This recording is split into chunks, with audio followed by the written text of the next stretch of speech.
Technical difficulties. So you'll need to start over. We'll just rewind. That's funny. Oh, yeah, where's that? It's in one? budget. Okay. Okay, sorry. I'm sorry for, but I'm just. Appreciate it, because we're gonna hold the meeting until we make sure we're back on. It's notified them that we're working on it. Have them let you know if they can see it, Okay. because I don't want us to restart until. Yeah. Presuming it's still being recorded, it's not being live streamed.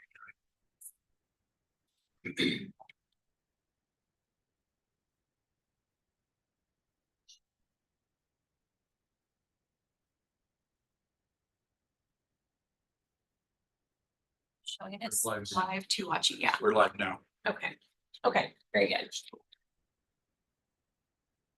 Okay, so thank you, everyone. I'm gonna just restate that it is May 12th. 12th. I'm sorry, I pulled up my 13th. It was May 12th, 2025. It is our 9 o'clock budget workshop agenda meeting. It's a special meeting. We did find out that we were not live streaming, so we are now live streaming. We are just gonna, since the meeting was being recorded up till this point, we are gonna just continue with our meeting at this point, of which we are talking about the BECA funding. And so we'll go ahead and continue.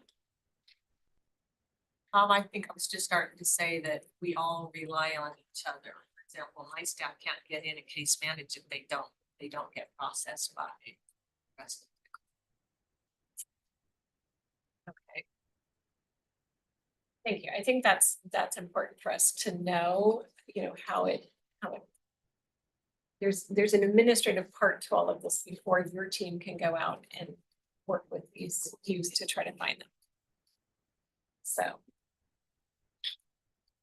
And the law did not change, and that there was a House Bill 2044 that was going to take the court out of the process, and that did not pass. They brought the proviso over on how the money could be spent.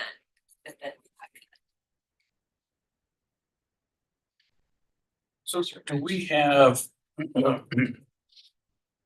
any information that would inform us as to why they cut the funding for BECA? I mean, I understand that it was a tight budget and certain things had to fall off the table, but what was the logic behind this program being not getting funding? Tori was over for meetings, so I'll let her. Yeah, and there was a group of us from my association that testified, members of the Superior Court Judges Administration testified, and I will carefully say that there was some misinformation and some other agendas apparently going on unbeknownst. And the misinformation is that the courts are locking these kids up. Well, that law changed 7 years ago, that we cannot do that. And there's some of that language still out there. And for example, Representative Ormsby talked about the truancy should not start with the courts. And that is the last place, other than that initial filing. Work is done in the community and the schools to get those kids re-engaged. So misinformation, I would say, was some of it, which happens often. Hallway gossip I heard was similar. Some who were framing it as this was throwing kids in jail. And so you could see where people with certain perspectives would be willing then to cut the program. And the work is case management work, other than the administrative stuff. It's removing barriers. It's, do they need housing? Okay, it's case management. Sometimes the kids need so, sometimes there's family crisis, so we'll pay for the family counseling, and it's parenting skills, mediation. So a lot of what we do is that removing barriers to get the kids re-engaged. So we all know in the long run, it's the school safe, community money.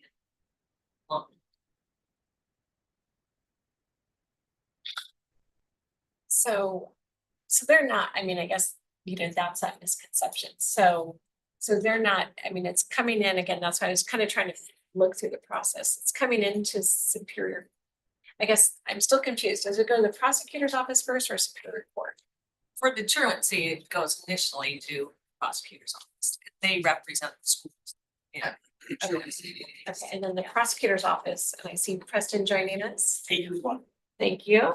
So then it goes from the prosecutor's office to Superior Court Correct. to get recorded. And set a court date if that is what the petition is requesting. And then goes to the clerk's office. Then, do we file the case? Build the case. uh, But then you say they're not seeing a judge. No. So it's all, so then it goes to you, Tori. Yeah, if another petition is filed, that's when then all the work is done in the school. And if there is no progress, then they come back and do it every petition. And then our staff get involved, because now it's not working, what the school is trying, it's proven not to. There's also times the school will call us directly, a petition might not even be filed, if we have MOUs with the school, and we call that just working a referral, they'll just say, we can't find this kid. And my staff can go out in the field, so they'll go. Okay, so you can do that without it even going into the other process. Correct. Okay. I mean, I think that's just important to know on some of that. So, okay. Commissioner Jordan. Why? So in the, you mentioned like we get 22% of the funding and Pierce was like 5%. Yeah. What's the reason for that? It's all based on 3 years of filings. So So why are their filings so much lower? I don't know. I can't say that for them. I'll say why it is for Spokane, because if it was modeled, I mean, because it was murdered here, we were a key part of that. The law that was changed in 2016 is after our model, which was partnerships with the schools and having MOUs on how we're gonna work together. So as I will tell you what some in our e-board recently said, including our watch president, Spokane is the gold star.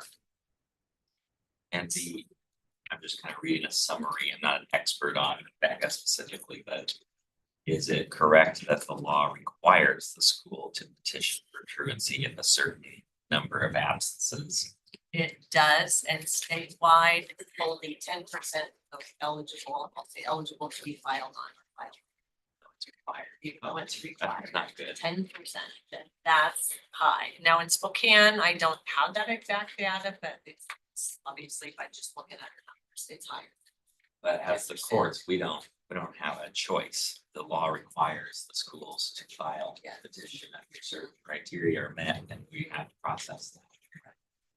And manage it, hopefully figure it out. So what percentage gets filed and then there isn't an amended filing? Do you know, like, do a lot of the initial filings and truancy get resolved, or what Yes. percentage? A lot, do you- yeah, a large percentage, I would say about 70%. Okay, get resolved with the school and the family and other community resources. Correct. I'm familiar with a lot of the boards that have been set up Yeah, to try and support the family and the student in addressing the needs Mhm. before, and then really, if it isn't addressed through those community boards, right, then it comes for the second amended yes. filing. And so even though that amended has not been done, my staff attend those community. Okay. Because then they'll see, okay, this one needs a little more intervention, or I have a resource here for this youth, and we have our alternative school right across the street, so. So really, in Spokane County, you could read the numbers going, oh my gosh, we have a lot of truancy, but actually schools are following the law, they're filing, and then you're saying 70% are resolved and never going to the court for any kind of actual legal intervention. Okay. And So it's a good thing to actually try and resolve the issue with the kid and the family. But if they don't file, you wouldn't be able to support that child. Well, and yes, just the letter from the judge, just the letter from the court that comes after the filing makes some parents go, oh, okay. It's just that process itself done here. That's the impact. Positive.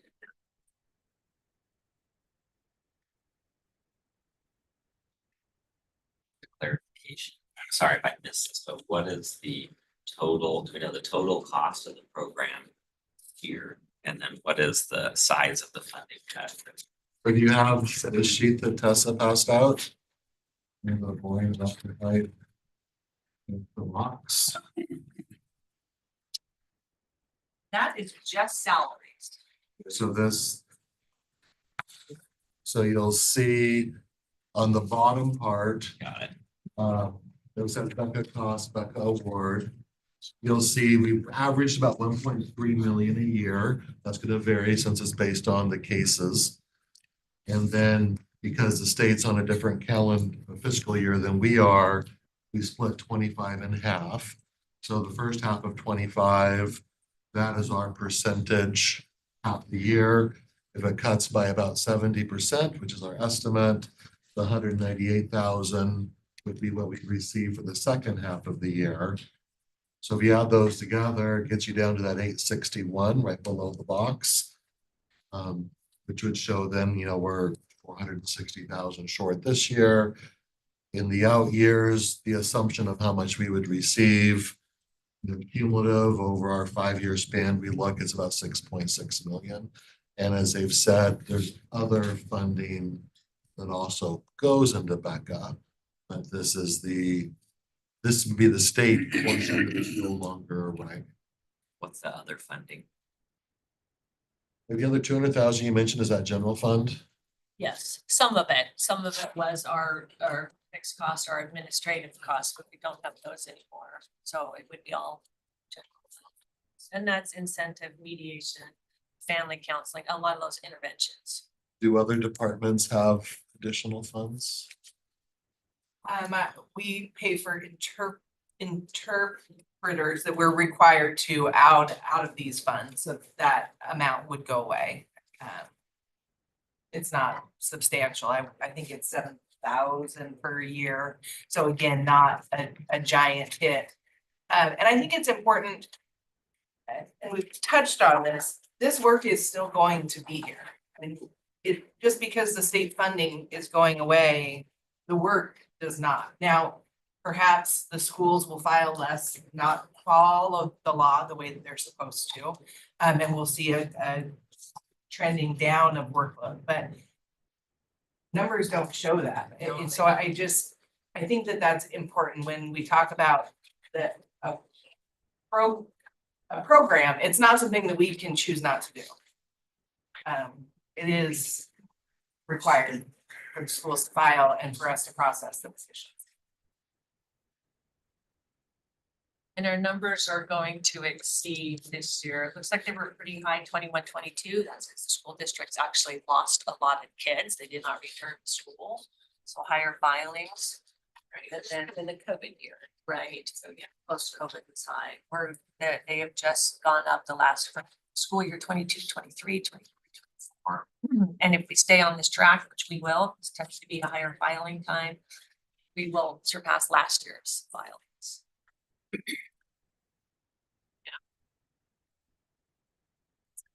Not sure if this, try to ask it in a way that can be generalized, but if you were to look at the body of work and we see the truancy petitions, which are the greatest volume, and the at-risk youth and the chins are less.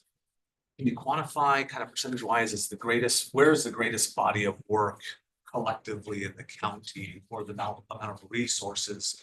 Is it in the truancy? Is it in the at-risk youth, the chins? Truancy is by far the greatest lift, greatest amount of resources.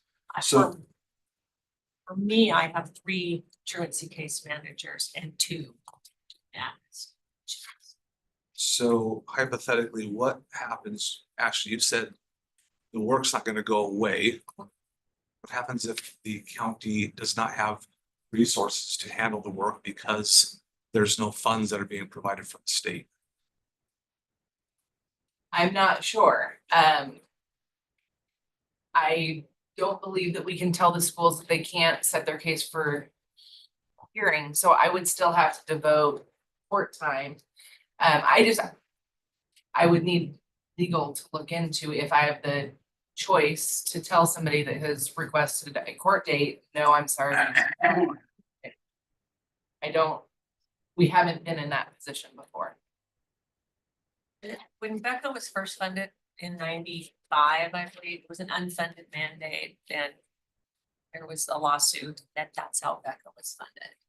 I don't know if those conversations happened in that drastic of a cut.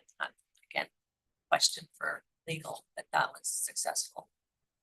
I did ask legal to look into this last week if you have anything to share. Yeah, absolutely. I mean, there's a state statute that doesn't allow for an unfunded mandate. I actually reached out to Marcus Riccelli and asked, back in 2012 and then again in 2019, when BECA funding was reduced, the responsibility level was reduced as well. So how did the legislature reduce our responsibility here with this 70% reduction?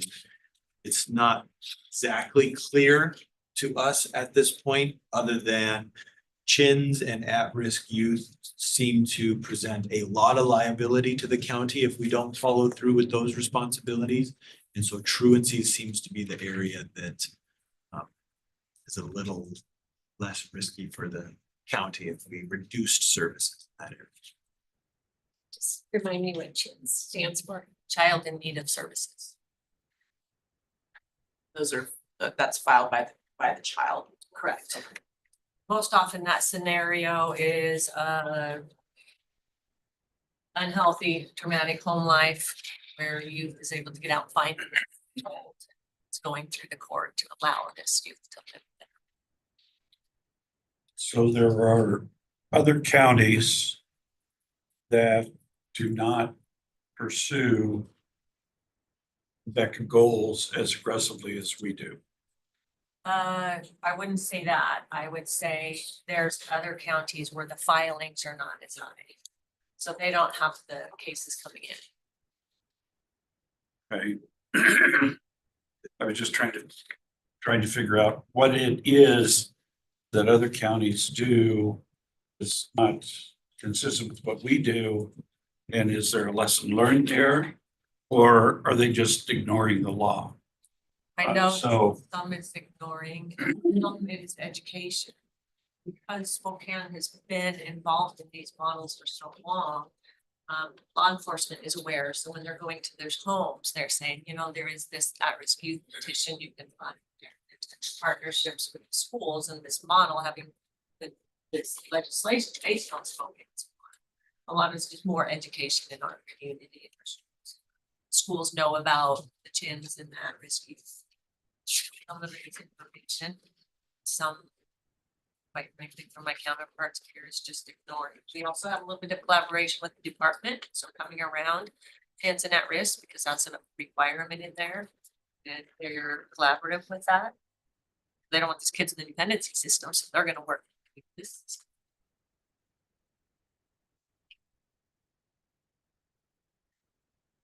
Can I ask, what are the repercussions from the state for those counties that you say just sort of ignore it? What happens to them?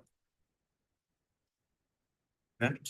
And can I ask, when of the school districts all across the county, is it proportional in sort of their utilization of these and reporting truancies? I mean, sort of proportional to the number of students within the, smaller districts, I assume, are going to have less, bigger districts are going to have more, but is it proportional to their size, or is there one that is sort of the majority greater than their proportion of students? No, I Is there a can't. disproportionality? Yeah, I can't give you exact numbers on that, but what I do know is we have 14 school districts here, as you know, and I know we have strong partnerships with me, Cheney, Central Valley Public Schools, with Freeman.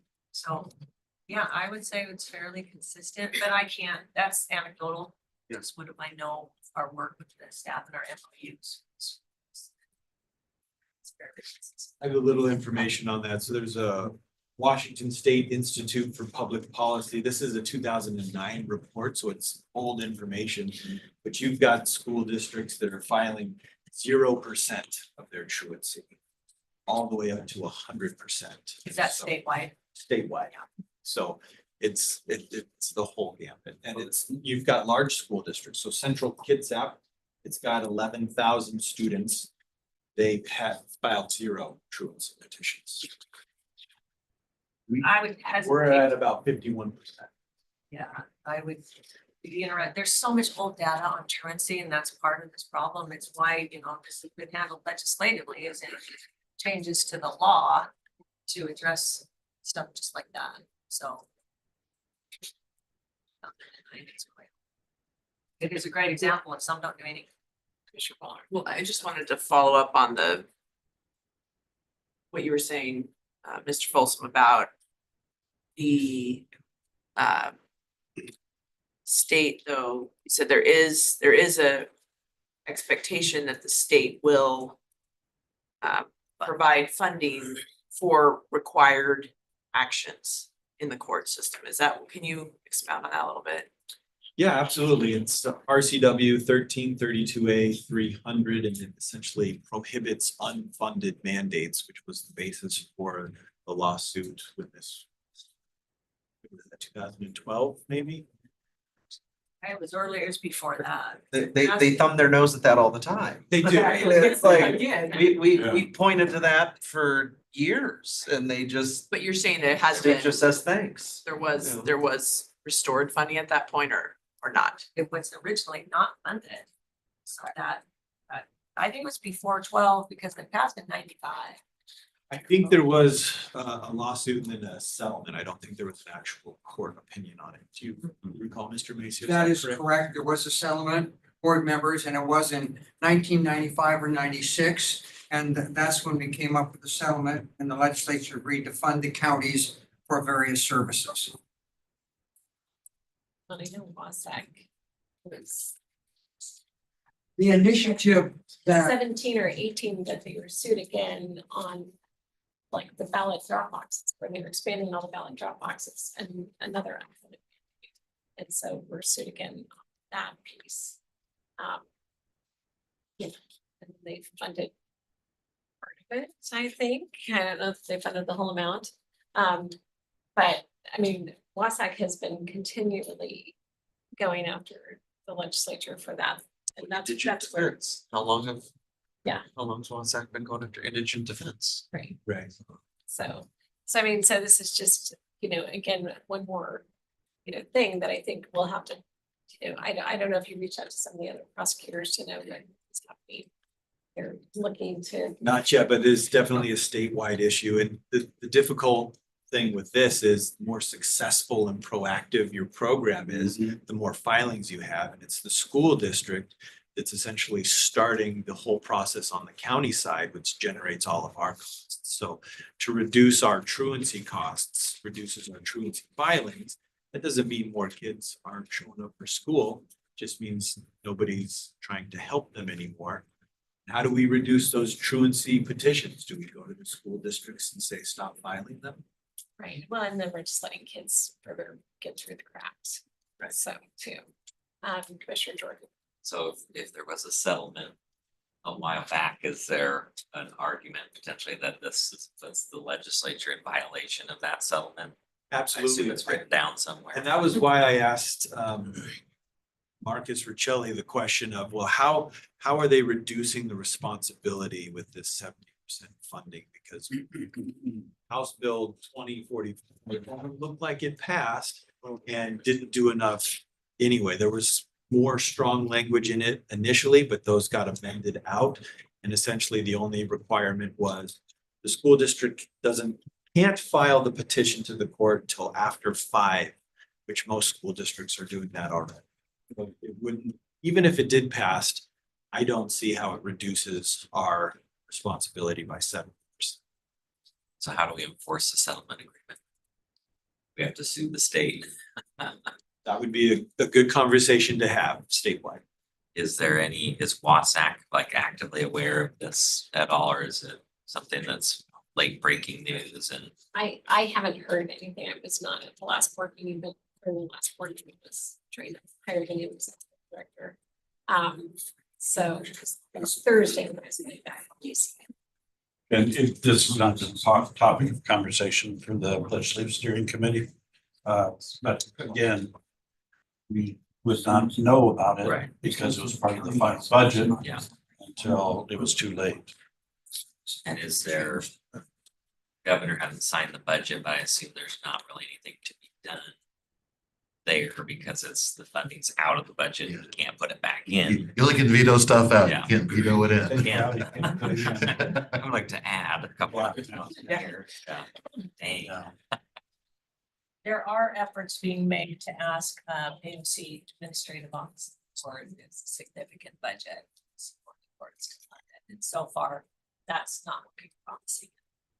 Looks like every state agency is, having their own issues and cuts that are coming down. So Scott. I have a question from the audience. Thanks, Ashley. I think it's a good one.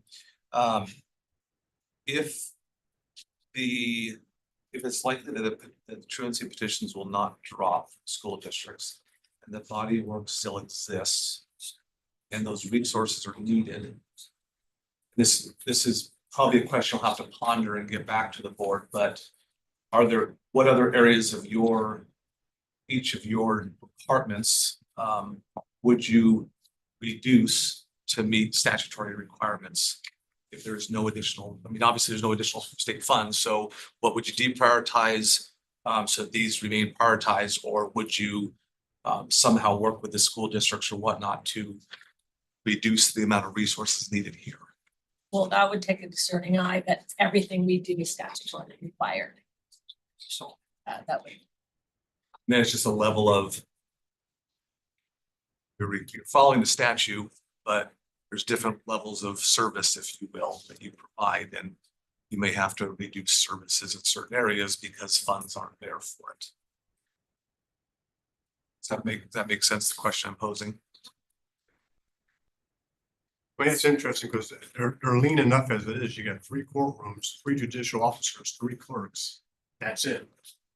Cover 3 courtrooms. I mean, they're already at the bare bones. But the number of filings, does that require 3 courtrooms? I guess that's, and all the support for it. Those officers will be doing the other case type 7 and case type 8 that's in that arena anyway, as is. So in other words, every day those courtrooms are running, doing something between the chins, RD, truancy, dependencies, Criminal docket. juvenile offender. They're always going. So it's a great question, but I'm thinking that those officers are already running at 100% anyways. So, I mean, if you cut that area, you probably add more juvenile offender or something else would be picked up. Well, that's the shame about this. This is early intervention funding. So for the state to have cut that, they will end up on the other side. Yep. I was gonna say that in the big picture, the risk of not following the law is kids on the street who should be in school. And so this is all geared toward getting them out of unsafe, unhealthy situations into a good track in life. That's really what we're talking Well, think of Rebecca Head. Here. So then, again, how many of these cases end up in a court system? Because then, because from the prosecutor side, it goes to them to review, to then file. But then how much is coming back to them to be monitoring? And then I'm gonna ask, we haven't talked about the public defense, and I see we've got a couple of public defenders. How do they interact when cases really aren't going to court?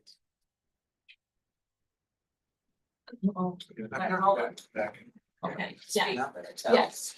We're basically funded for 2 full-time attorneys on this, and they carry caseloads, I think, fluctuates a lot, but they openly carry about 50 at a time each. And if we were self-funding right away, we would probably, after our next cycle, they have to have funding for those 2 positions, absorb those attorneys somewhere else in the office. We just wouldn't have anyone to cover it. And then all the cases that they have are open. I don't know what would happen to those. I think by law, probably the court would have to fund private attorneys outside of our office, which would probably be more expensive. That's probably what would happen. And how many of these cases require a public defense and require a prosecuting attorney? Because, I mean, if a lot of them are coming from the school districts through an MOU, they're not going into the court system. So, I mean, you know, we're saying 70% don't come to the system. So, Well, they're still in the system as far as that administrative work. But coming back into the courtroom, maybe, you know, there's two different filings that can happen after that initial filing that involves courtroom staff involved. For example, Ashley's staff, when we get an at-risk youth, at that initial point at night, I'm not necessarily going to the courtroom, but they're talking with those families and engaging them in the process of getting them to the department. Hasn't been in the courtroom. So does that mean 70% are not like contested hearings? Is that what you're saying? They become a kind of agreement that is monitored by the team, but it's not something that's going to court Right. per se. Okay. And we have had some changes in practice as far as case, you call them case meetings prior to court, and that has saved a little bit of court time, but that's needed. We would have to do things differently and have to have some very hard conversations, and kids in the community would. yeah, I mean, I think that's the thing that's the hardest to accept, but we also don't have unlimited funds, and with the state putting this on us, we're gonna have to make some decisions. Scott. I don't mean this to be a flippant comment, but maybe it's a question or a statement. These truancies, it's fair to say these are due to lack of parental involvement, lack of parental oversight involved with their kids who are reason they're ending up in truancy. I runs the spectrum. I mean, sometimes, yes, completely. Sometimes the parents are parenting to the best that they can, and they're doing a great job, and they've got a youth that is not gonna go to school. And that's where Tori said, you know, receiving letters from the judge saying, you gotta go to school. It gives the parents some backup, like, hey, you're gonna have to go talk to the judge.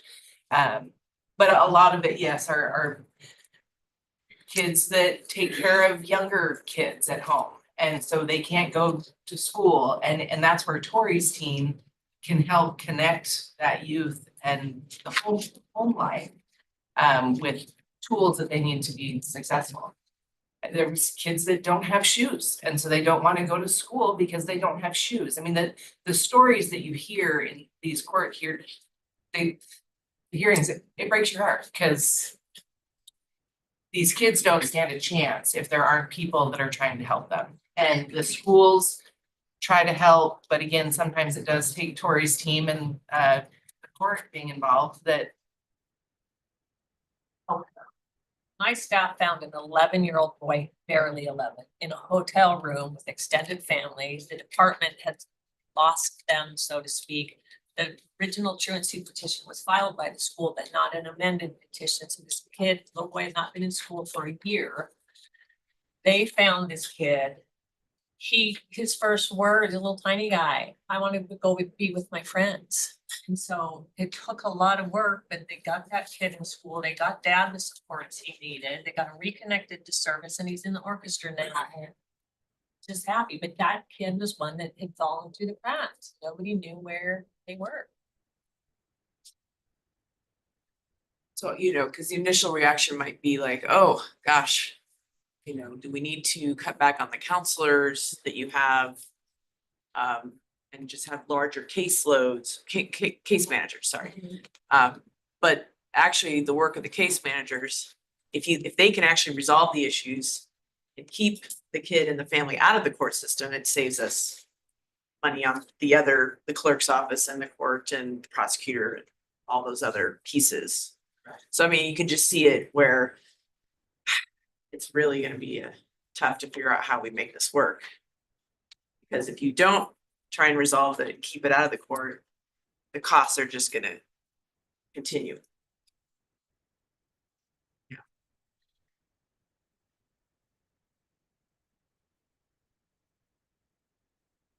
I have a hypothetical question. So if there was no funding here and we continued with the operations for at-risk youth and for CHINs, but we reduced everything else for truancy except for the minimal, most effective letter, and we continued to send out that judicial letter because that has a pretty good return. How does that look? Well, I think Commissioner Waldfield just explained that, without the case managers out there in the field or to go to board or to go to the community engagement boards, they're not gonna get the services that can get them in school and keep them in school. Then they're going to end up at risk or child in need.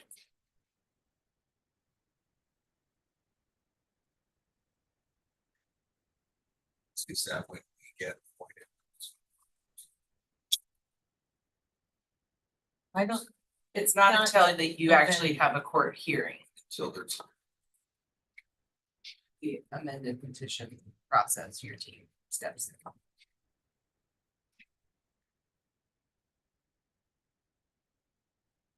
I would just say I'm familiar with when several efforts over the last 15 years, like when Priority Spokane really made it a priority, the first priority to increase the high school graduation rates.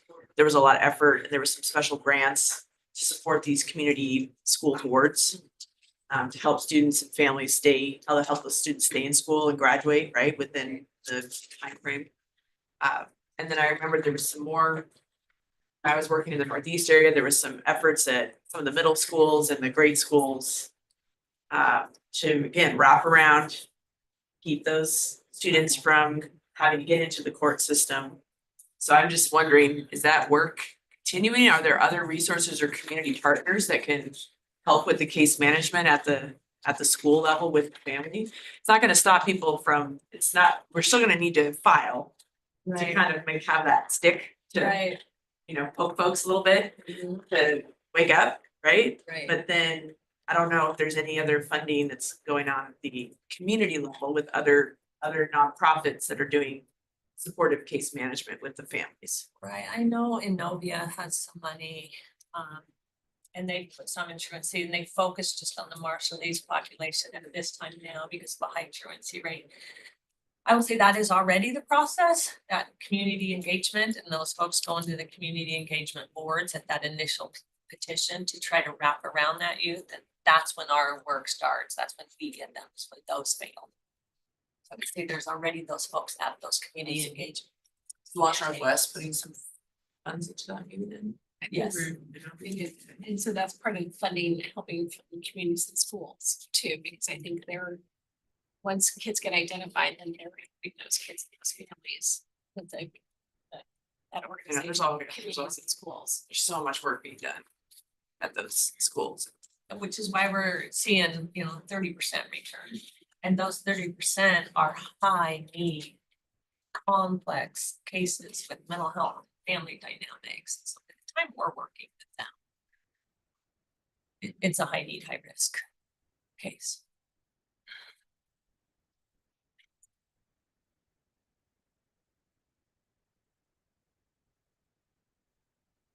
Yes, trying to think, way outside the box. We're talking about Washington State, Becca. How do other states that don't have a Becca bill handle this? Are there other ways to look at the, because at this point, the conversation is kind of, how does the county government pick up this problem? How does the county address this?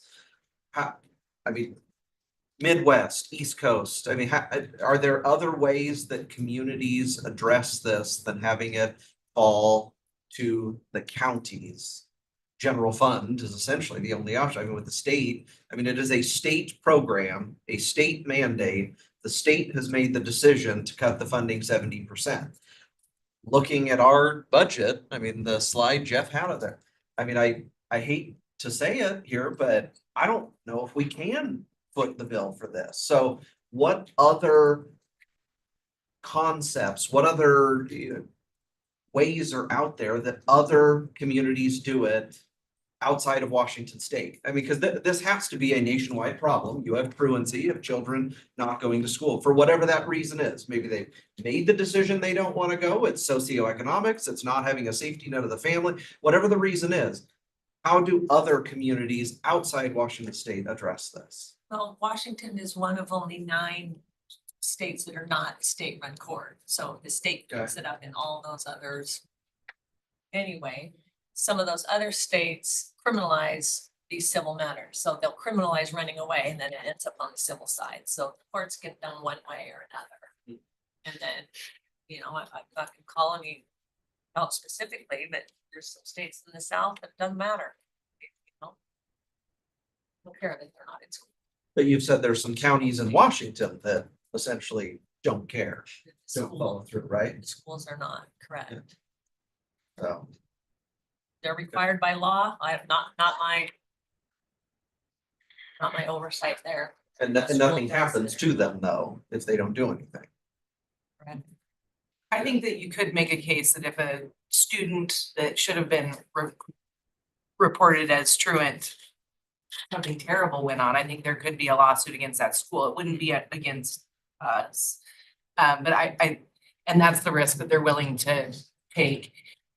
I guess what concerns me, you know, I certainly wouldn't want the court or Tori's team to outreach to the schools and say, I'm sorry, please don't file truancies. And that's a really hard discussion to then be telling the schools, we don't want you to abide by the law because we don't have time to, we don't have the resources to process your request. I certainly would want some backup from county leadership to have that discussion. The court does not want to be in a position where we tell people they can't file what they're required to file.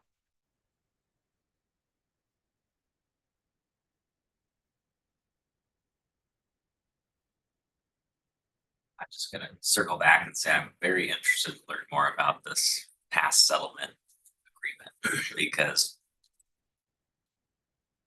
it seems like we have limited options, but if there's some kind of agreement that says, no, you're supposed to fund it at this level and they're not doing that, that's one possible pathway to explore.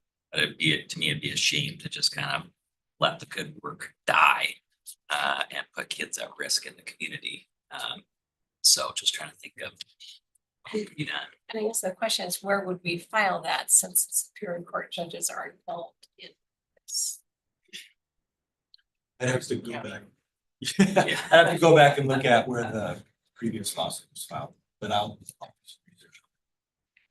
I mean, it'd almost be like a conflict with the Superior Court. It's a part of the system. Well, and ideally, it wouldn't just be Spokane County, it would be the association of Right. counties in Washington. Yeah, doing it. But yeah, I'd be curious. Does it go to the federal? I don't know. Yeah, because I mean, Any superior court across the state, I could see to yeah, have a it conflict. would be conflicted out. Yeah. We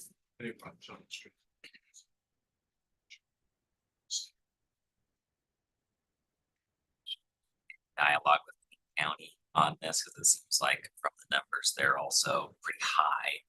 And I'm guessing they're pretty substantially impacted by this as well. So either on a legal or a policy level or budget, have we had any connection there? Like good to do and see if they're looking at options as well. Commissioner French. Well, and I was wondering whether it might be a good call to call Paul Jewell with Wasack and see if, in fact, there is a coalition of counties that's being formed to address this. Yeah. If there is, we want to be part of it. If there's not, then And I think it could be similar to the case that we just had where it ended up not going. I mean, Wasack got in it right away with Pierce County, talking to Wasack on the juveniles facility. the state juvenile detention facility. Oh, the one JR, the juvenile rehabilitation Yes. facility, yeah, Echo Glen and Green Hill. Yeah, so when they were letting people out and weren't keeping people, you know, we started on that right away. It didn't end up going anywhere. The governor settled it with the county and got it taken care of. So I don't know if that's, something we could do, but yeah, Home Joel would be the one to. So obviously being in DC last week, I've not heard if there's any significant pushback on the budget by the governor in terms of what he might or might not do, might or might not veto. I know that during the later stages, the governor's office did, through the news media, indicate that would not be surprised that there's at least one or two special sessions to address the budget and stuff. And so I don't know whether that is materializing or whether they've kind of addressed their differences and resolved them. Have you heard anything? What I'm hearing is the governor is holding his cards very close. So not a lot of foretelling. So some think there may be a veto or two on the minor side. I think that's just based on his comments in the legislative session, pushing back on some of the different tax options on the table. And so that I think people are connecting dots and maybe that will continue. Others feel he already made his case in the session, so he might just sign it's there. I think both would be logical assumptions. Does seem to be common thought that if there are any vetoes of significance, it will require a special session to close the gap. But minor ones would require. If they're super minor, they probably can just handle them with discretionary funds already in the budget.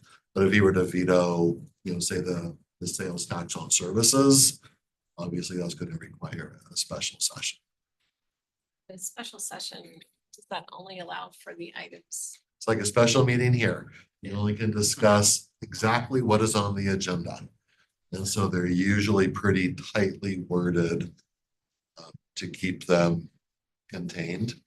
And I believe they're always for 30 days. That's just the standard. But then if they get done in 3 days, they're done. They can say. Are any of the positions that are any of the positions unfilled at this time that are listed under juvenile superior prosecutor, public defender? Only if there's not a black blotch. I think there's a black on every line. I was just wondering if there was any open positions, because it's maybe an opportunity as we're figuring out how we address this. We just, do not fill that at this time. That was just a thought. But I think you're fully staffed. That's right. So welcome back.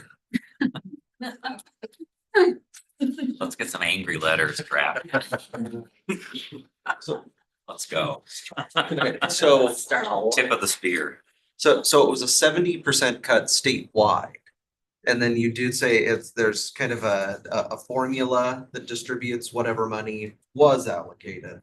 Do we have any idea what if the governor signs it as is, do we have any estimates on what that amount will be to us? That's what's on the if sheet ours right is- there. Oh, wait, The total amount I'm is. sorry, I'm sorry. The total I'm amount is sorry. 4 million. And now So that that, 397, 721 That's is our right, the estimate. 198. so. Okay. 198 for the second half of this year, going to the And then it'll be the 397. 397. Okay. That will be if That's my right. association, our finance committee, as voted on by the board, runs the formula as it has been. Yeah. A lot of assumptions in that number. Okay, yeah, so it could change. The best assumptions we have at this point.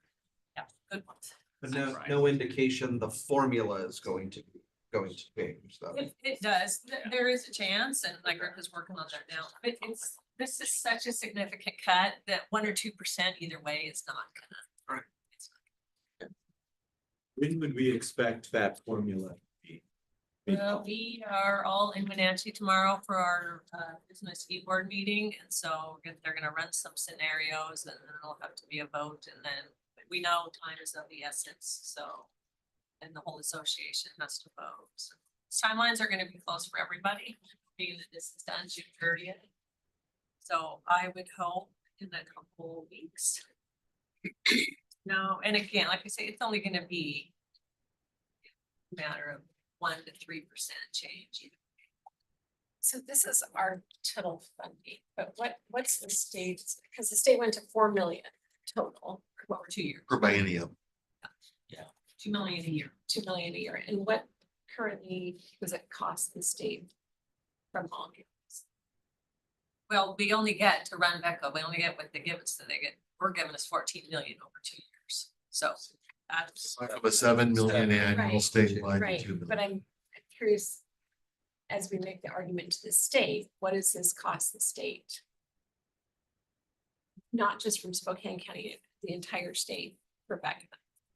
Does it cost more than the 7 million they're No, I can currently only, like, I know, allocated? I don't know No, all but- the other counties. We So would when have you to get meet that together. tomorrow, I think that's part of the number that we need to have Yeah. to show the state What the what matches. the total amount is. Well, I actually, it's fairly significant when you take that formula and you count our small counties, for example. I know our Washington president, their county funds the large part, but they do.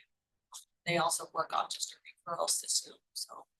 There are a lot of counties pick up some extra money, so I think it's a good point, a good question. It is more than, now that I'm following you, my apologies. Oh, no, It it's is more than 14 million over 2 years. Right, Counties in different areas do money, yeah, because the 2 million is across the entire state for a year. right? And so I'm curious what the cost is for the entire state.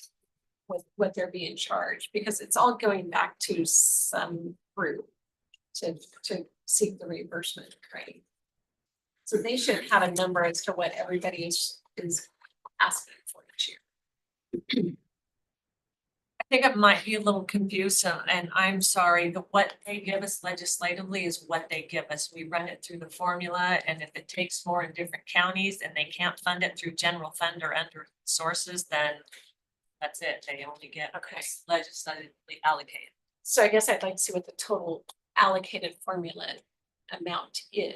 Oh, for 2025, it was the 14 million. Well, that's just for Spokane County. No, for Spokane it's County, right we numbers. received 1.325 Okay, so- million. So I felt. Which is I'm 22% confused. of that. Okay, 14 million is the total amount. Over the biennium. It gets confusing. Sometimes you're talking annual, sometimes you're talking. Yeah, I like to go annual, so it was 7 million statewide, and we received, one county received 1.325. 22%. And. Good concern. Yeah.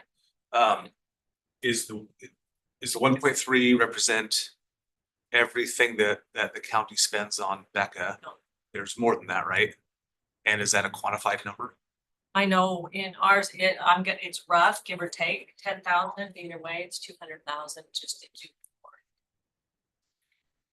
And Are there numbers else with the other departments as well that are spent beyond the 1.3? I only have 2 people in that program, so I'm much lower. You were shaking your head, yes, Ashley. Well, it currently pays for 60% of a court commissioner. So I'm trying to do math quickly on Yeah. the fly. Ours is, the general fund probably picks up 190,000 per year for the commissioner and then the 3 staff.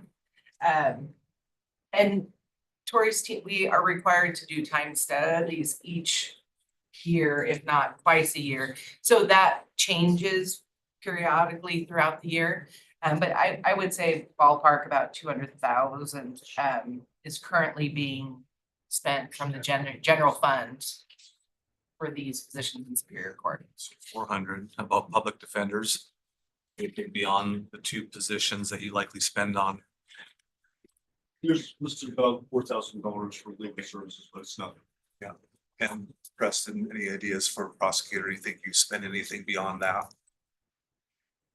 honestly, we've tried to be very judicious about that time. So whatever time that attorney's not working on truancies, ideally whoever's in that position is actively doing general criminal work. And so we're trying to meet, frankly, the bare minimum of what we're required to do in that role. It does take up a significant amount, that's purely two positions, so I would venture to say that we are not exceeding what we're being provided, in meeting that particular objective. This got the answer, include roughly about 32,000 for me. Additional. Pennies. No pennies. Well, actually, $2,133.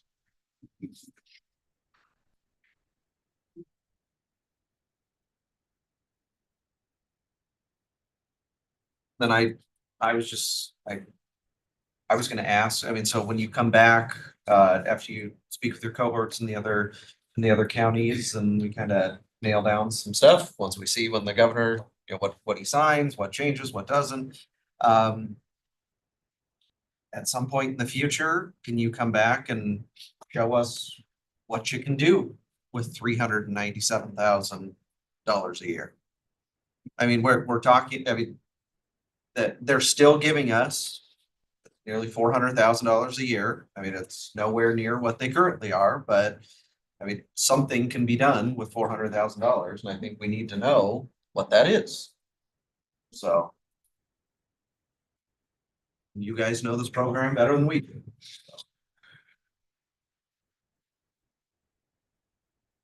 One more question following up on what you said about AOC as another possibility. So tell me more about that request. Who's making it? What does that look like? Our association is What's the meeting and with the association? SC, the Washington Juvenile Court Administrators, in collaboration with the Superior Court Judges Association.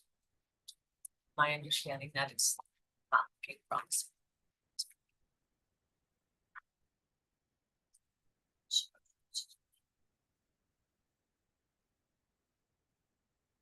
Certain bucket that they're asking for. I Is there can a come back letter? to you, I'm just yeah, curious I about could that. come back Yeah. to you. Okay.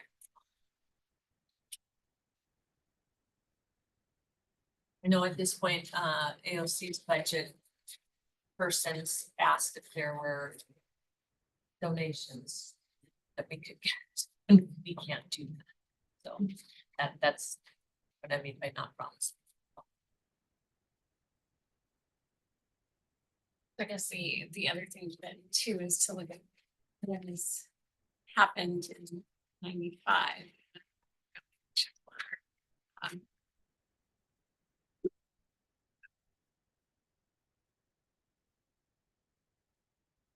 Thank you. Thank you. Appreciate you all being here.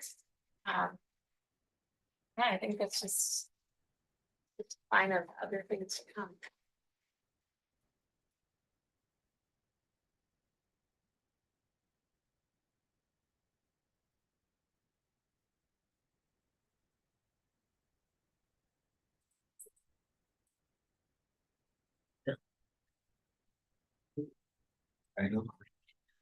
Yeah, ready for the next item. Yeah, I was just so warm up. They appreciate your requirement. We should live with laws. Are you just gonna give us good news? No, No, no, this is not a good news day. I apologize for that, but that's reality. So you'll also find your outside agency list on the computer. Formatting looks very similar to what you're used to. And if you happen to have an amazing memory, it is different in that we are taking off the for your guys' request last meeting. Where do we have that? It's on your computer screen and your read ahead. or what? It's part of the. Packet? That Your packet online, or we can make some quick copies if need be. And we'll put up on the screen here. We did take off the PDAs. And we'll be bringing that back to you at a future meeting. You'd requested the PDAs and the tips to kind of be you scroll down below, just like your fourth thing after the agenda. Your attachment. We have the May 12th strategic planning packet. Do we just need copies? Copies will be here shortly. I'm looking at the draft, sorry, this much sent out today. Sorry. So we did take off the PDAs, and we're creating a separate sheet of PDAs and TIF, so we'll look at. We also put it into a alphabetical order. And then you'll see on there the two new ones that we had some preliminary discussions on last time, being Spokane Sports and the WSU Conservation. And so you'll see over on the side in the middle, last time, Ashley's gonna let Unity and the community know that we'll be doing a combined table this year. There's a positive. We will be doing a combined table. First office already agreed, they're awesome, so. Perfect. And then you all as a board decided the MAC. We were not gonna be able to fund this year. We had some initial discussions on Spokane Sports at different, either 50%. That's kind of what was discussed, but it was still left open. So we were hoping to start at the top of this sheet and talk through it. If we're gonna be doing reductions to some of these groups, in my mind, it's only fair to give them a heads up early in their budget season so they can plan accordingly. Some of them we have less control over than others. But if that works, let's just kind of go through this list and see where the board is at.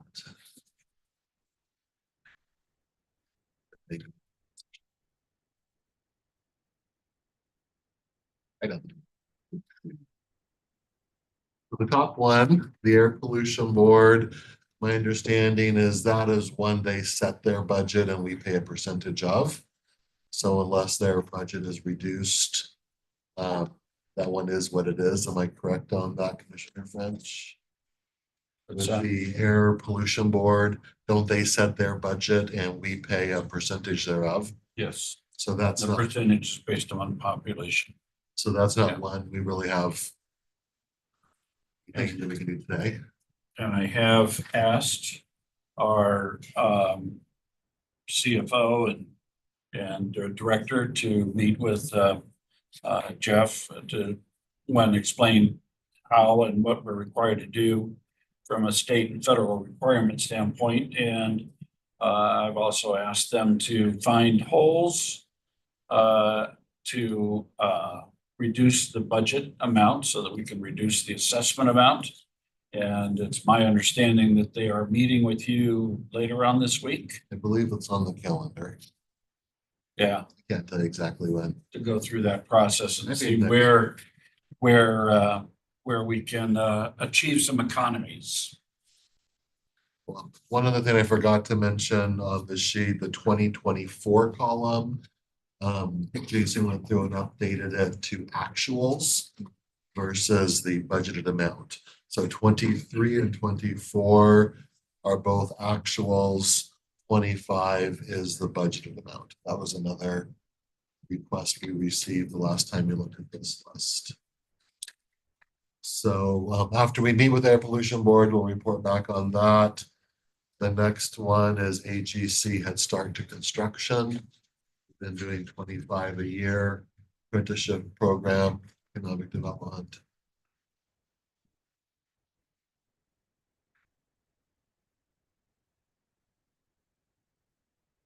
Yeah, I mean, that's what they do helps keep people out of the criminal justice system. You know, so it's one of those programs. No, we didn't increase any of the funding because they actually had a proposal in for increased funding last year that we didn't increase. So. Last year, we did send out letters to everybody on this group asking for them to sharpen their pencils and see what they could do to reduce. By and large, it fell on complete deaf ears. One group requested triple funding or something.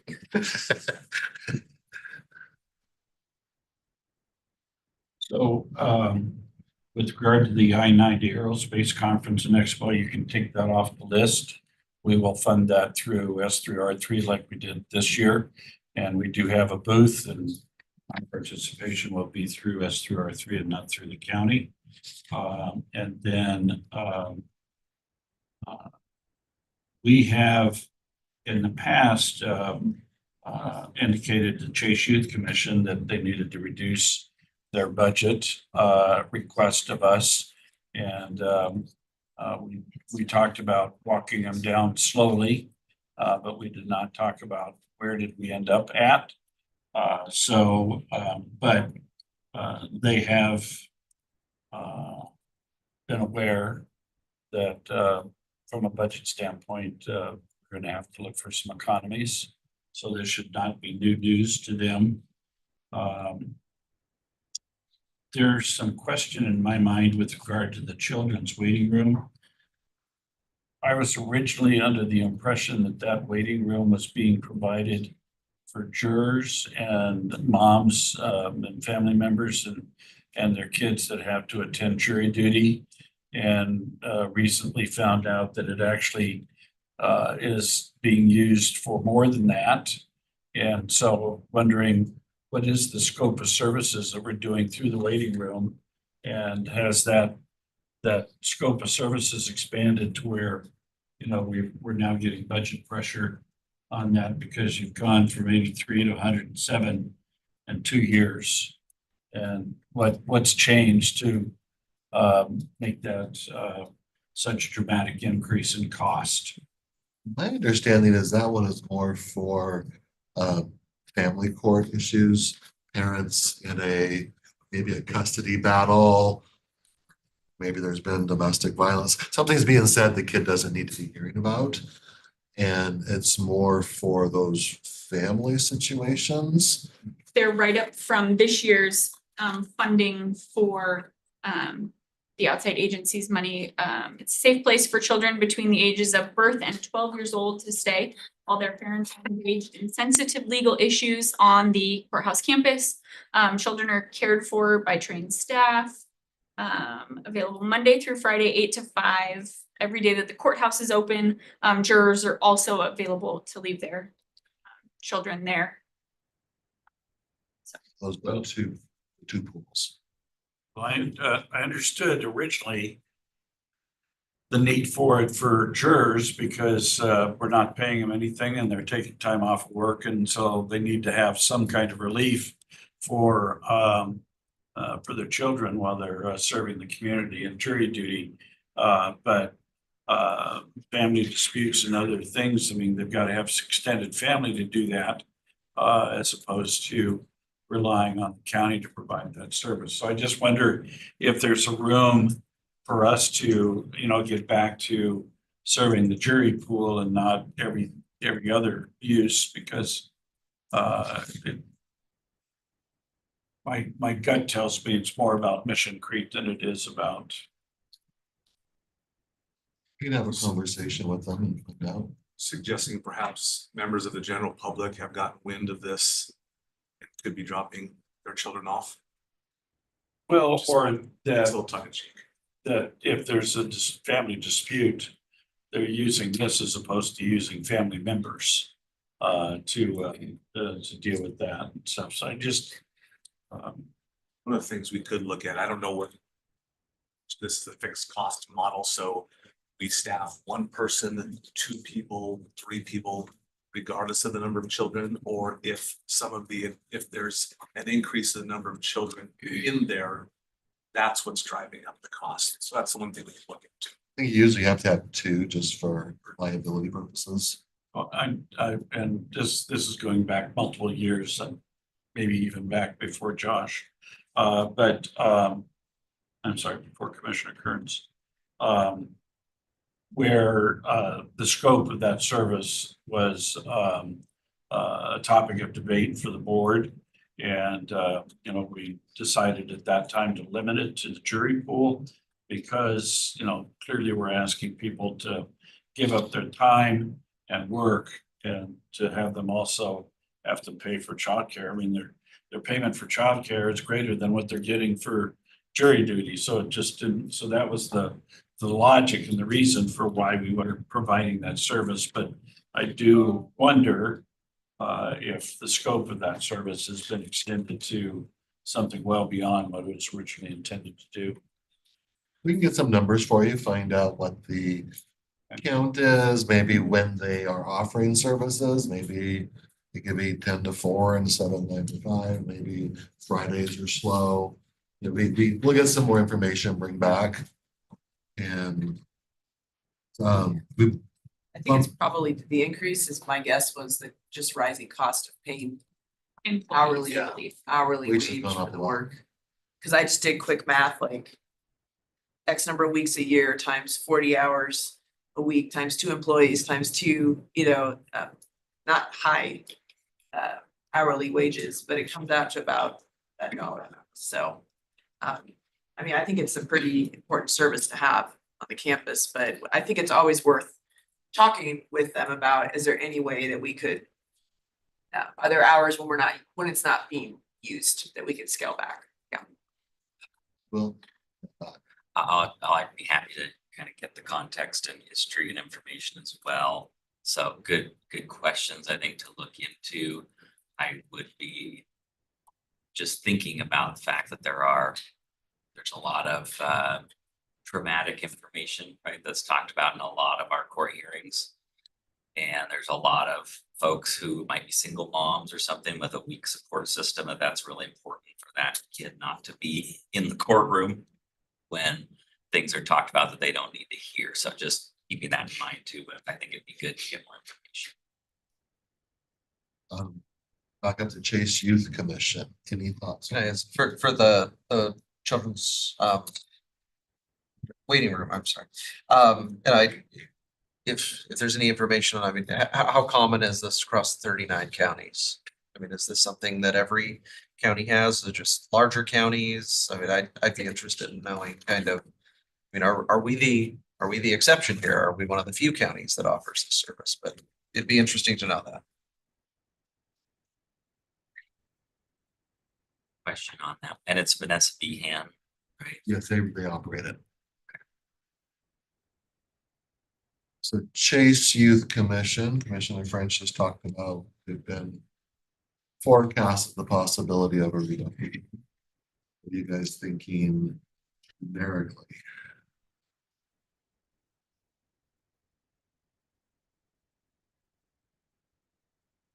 Well, when we started the conversation, it was that we would step them down incrementally over a period of years and stuff. And so, going from memory and stuff, so don't hold me to this. I think we were funding a number significantly higher than 40,000. And then we dropped it to 40, and then we dropped it to 37. Then we had a good year in 24 with all of the grant money and everything. And so we went back to 40 and then 30. So, but I think we were progressively trying to get them down to, I think originally 20. I think 40 is their high mark, their high water I mark. think it is. I It very well believe could so. be. I We think got we were 22 on here, we dropped it off, and it was 40 or 37 and 22. Okay. But, we were at 37. I think we were heading to somewhere around 30,000 is where we were heading over a period of 4 or 5 years.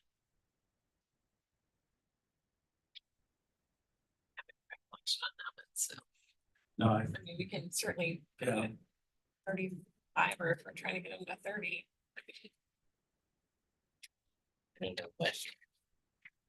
don't know what their budget is as to what the money goes to.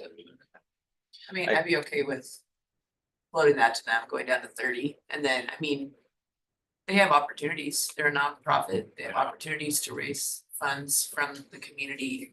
I know they do, but Yeah. that gives them a heads up to look for some more business sponsors, or, I know there's a lot of folks that support their work in the community, so I'd be interested to see what the city does as well, right? Cause they get funding from the city council as well, right? I mean, it's a great organization. It is. It's a great service for youth. I mean, the Chase Youth Buddies were we're partnered up with each year. I mean, some are much more engaged some years than other years, it seems, but I mean, there's a lot of youth organizations out there that we don't help support too. So I mean, I think that's something we have to keep in mind as well. I mean, this is something that was set up by the, the former, or I don't know if he set it up or is just named in his honor, former mayor of the city of Spokane, but I mean, there's. It was named in his honor. Yeah, named, okay, I mean, but there's a lot of youth organizations out there that do a lot of good work that we don't help fund, so. I mean, we have to balance that and understand the realities of our budget. Do we know when the city went through their recent balancing of their budget, did they reduce their contribution at all? We could check it. If you just check into that, because it would be, yeah, maybe we could look at matching that. Well, Commissioner Jordan reminds me that, the city did reduce the funding for the COPS program. And I was contacted over the weekend and asked, well, would the county be willing to take over the COPS program and incorporate it into the SCOPE program? And I said, no. I said, we are already challenged, and plus we'd have a jurisdictional issue to deal with. And my response would be, I would not support that. So if you also get a call, and at least you have the benefit now of letting you know that But if those, where I was at. if those two nonprofits though, because Scope has its own 501c3 as well, right? Yep. If they Yep. wanted to merge or do something, anyway, I'm just saying, if they wanted to, between their two nonprofits, do something different or look at ways to share costs, anyway, might be something to consider. Well, I think that the other challenge is the jurisdictional issue, one's city and the other county. And I don't know that SCOPE is doing everything that COPS did, or COPS did everything that SCOPE did and stuff, so. But I just wanted. Interesting. Thank you for Just for the sharing. heads give up. you a heads up that you might be getting a call. Always Yeah. appreciate information. Yep. So. So we will see what the city is doing. For the 25 square feet. We'll find out what the city does, bring that back. The chambers, we have the three chambers on the downtown business partnership. So I talked to Lance on the Valley Chamber. Yeah, I And- Okay. So what I got. yeah, I think you guys got the email, right? I CC John, it looks the community partner is what we are, where that's the classification we have at the level. So that is $10,000. And then the extra 2,500 is where we are the underwriting sponsor for an event. And so that's it. So I know, so I incorrectly stated a couple of weeks ago, I said, I thought the 12.5 was I thought it was called the jurisdictional partner, it's community partner. And so no, that's 10, the 2,500 is an additional that is a sponsorship. And that's why the 24 number actual is at 10, not 12.5. The event that was suggested for the board last year, none of you were able to attend. And then there was another one that came up, so we were never billed for the partnership. So last year we did budget 12.5, but we spent 10. Take it back down to 10. Yeah, I think take it back. That's probably where we go. As I recall, what happened there is the board had a conversation of increasing participation in various chambers. And I think you all arrived at 12.5, and my suspicions are that the community partner level at that time was 10, and so the chamber said, well, we'll just take that at 2,500 and put it towards a sponsoring event. Yes. No, and it's because they did a lot of work during COVID. Oh, they did. For her behalf, so I think we were. Yeah, trying to figure that out. So we have 10 on the valley. What about West Plains and Deer Park? I think that's minimum for, Is it what's the West Plains Chamber doing? I don't hear much. they do a lot with regard to coordination of business activities and growing business out in the West Plains and stuff. Now, it is not the same level that it was when Mark Losh was here. I mean, he was just so incredibly dynamic, but with Deanna and with Jem, they're very active out there. Yeah, I don't even know who the director is right now. Yeah. Who is it? Pardon? Who's the executive director? for Deanna Lions? Williams. She was assistant to Mark, and then they promoted her when Mark left. And then Deer Park, because I don't hear anything. Yeah, Deer yeah, Park. no, I get that they have their events, they're doing the ribbon cuttings, they have their I mean, there's always weekly events they're going on, they're spur economic development support out there, so. Fortunately, their lunches are always Tuesdays at noon, so it makes it difficult for me to attend those, but I don't know, I would just throw out, I mean, because it's such a small amount for both West Plains, Deer Park, and that DSP. I mean, I'd support holding them flat on those. I'm just throwing that out. I mean, I mean, I assume that 1,800 for DSP that's the membership price, is that correct, or is that? I'm seeing head nods over there. So we are Well, now Al would an know. official, they changed their Yeah. bylaws, so we're now an official whatever. And I believe that is, Whatever. So that's the whatever cost. I'm gonna defer to the expert here. So for the record, it was free when I was on the board, but you know, Democrats cost more, I guess. I don't know. Al understood the art of the deal. Yeah. He got us a free seat. Wow. Yeah. Yeah. Got me It there. was a voluntary contribution when I was there and stuff, so, but they have made, and I did, you know, step off so that they can put you on there and stuff, so. But whatever, we actually have we're an official member, I believe you were there in your personal capacity. I was there as community, when I was on Advisor. city council, I was there representing city council. Then when I got off, they wanted to keep me there, so they created a new position called community member at large. And so I've served as community member at large for all these years. Well, $500 reductions are not going to help us get there, so probably appropriate to leave at that level. Those who want to stay, I would like to revisit Spokane sports. So we added the asterisks right below, they get the car rental tax. Remainder of that goes to other sports things.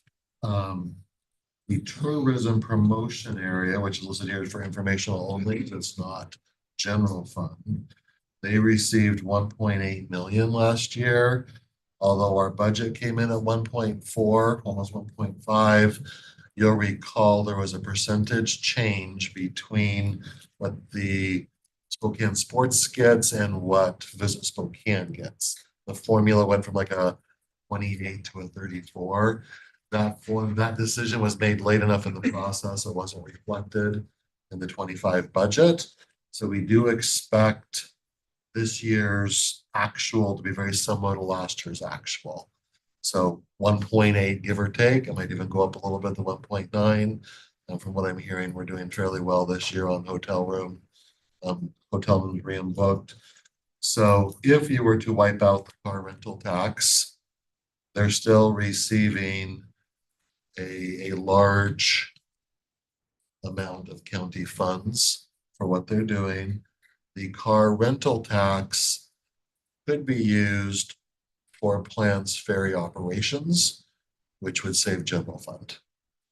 So while it's not a general fund dollar, it can supplant general fund dollars. And that's why I have a special place in my heart. And we also, helping with Plants Ferry would be helpful, of course, when Camas Meadows gets finished. Doug's cost estimate to manage the park operations out there is between $150,000 and $200,000 annually. So it's just another awareness of an Can you added use, costs. can you use a carbon tax for that? Because that's just a park. Plants Ferry we could, And then we could offset That's a elsewhere. generator. Yep, and then we could offset it elsewhere in the general fund, knowing that we have to take on Camas Meadows. Because it is for youth sports and Plants Ferry is a sports stadium with all the ball fields. That's why it can be used. So we skipped over priority Spokane. We did. We just went right to Jeff's. Jeff's excited. Over a couple. We So we ended up out of order. I assume we're going back up. We'll go back up. I just, we did some very small ones that made me want to approach a big one. Yeah, you skipped a massive one. Okay, just wanted to point the obvious out. We're now jumping around. Do we know on Spokane Sports, what's their total budget? We have a sense of how big of a deal the 200,000 is to them. They sent all the commissioners their budget documents last year when they came in and asked for their ask. 4 million jumps out in my head. But I could do some searching and see if I can find out what you guys are talking and considering. This would be about 11-12% cut from county side. And can someone remind me how the TPA dollars get decided and allocated? So it's the assessment on room nights, and then Visit Spokane and Sports Commission come together. There's a TPA board, and then they determine, I want to say it's either $4 or $5 a night. Yes, that extra room charge So on your it is. hotel night. And so it's weird the way they do it, where it's like the first $3 is a percentage split between Visit Spokane, the same percentage split for the first $3. And then I think it was that fourth dollar that was added on just a couple years ago. That's a different percentage split.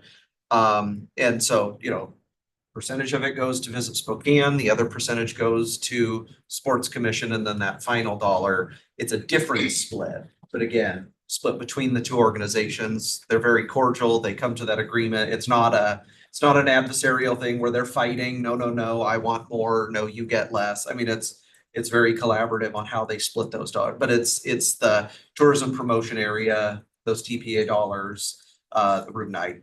That new split and new dollar is why you will see they had a $600,000 increase from 23 to 24. About a 30% increase in our funding because there was additional tax. I believe it's 72.28, and then that got changed to like 34. When you sum the whole thing 60. together, as Josh was describing, the first few dollars are split a certain way, and then the last couple dollars are different.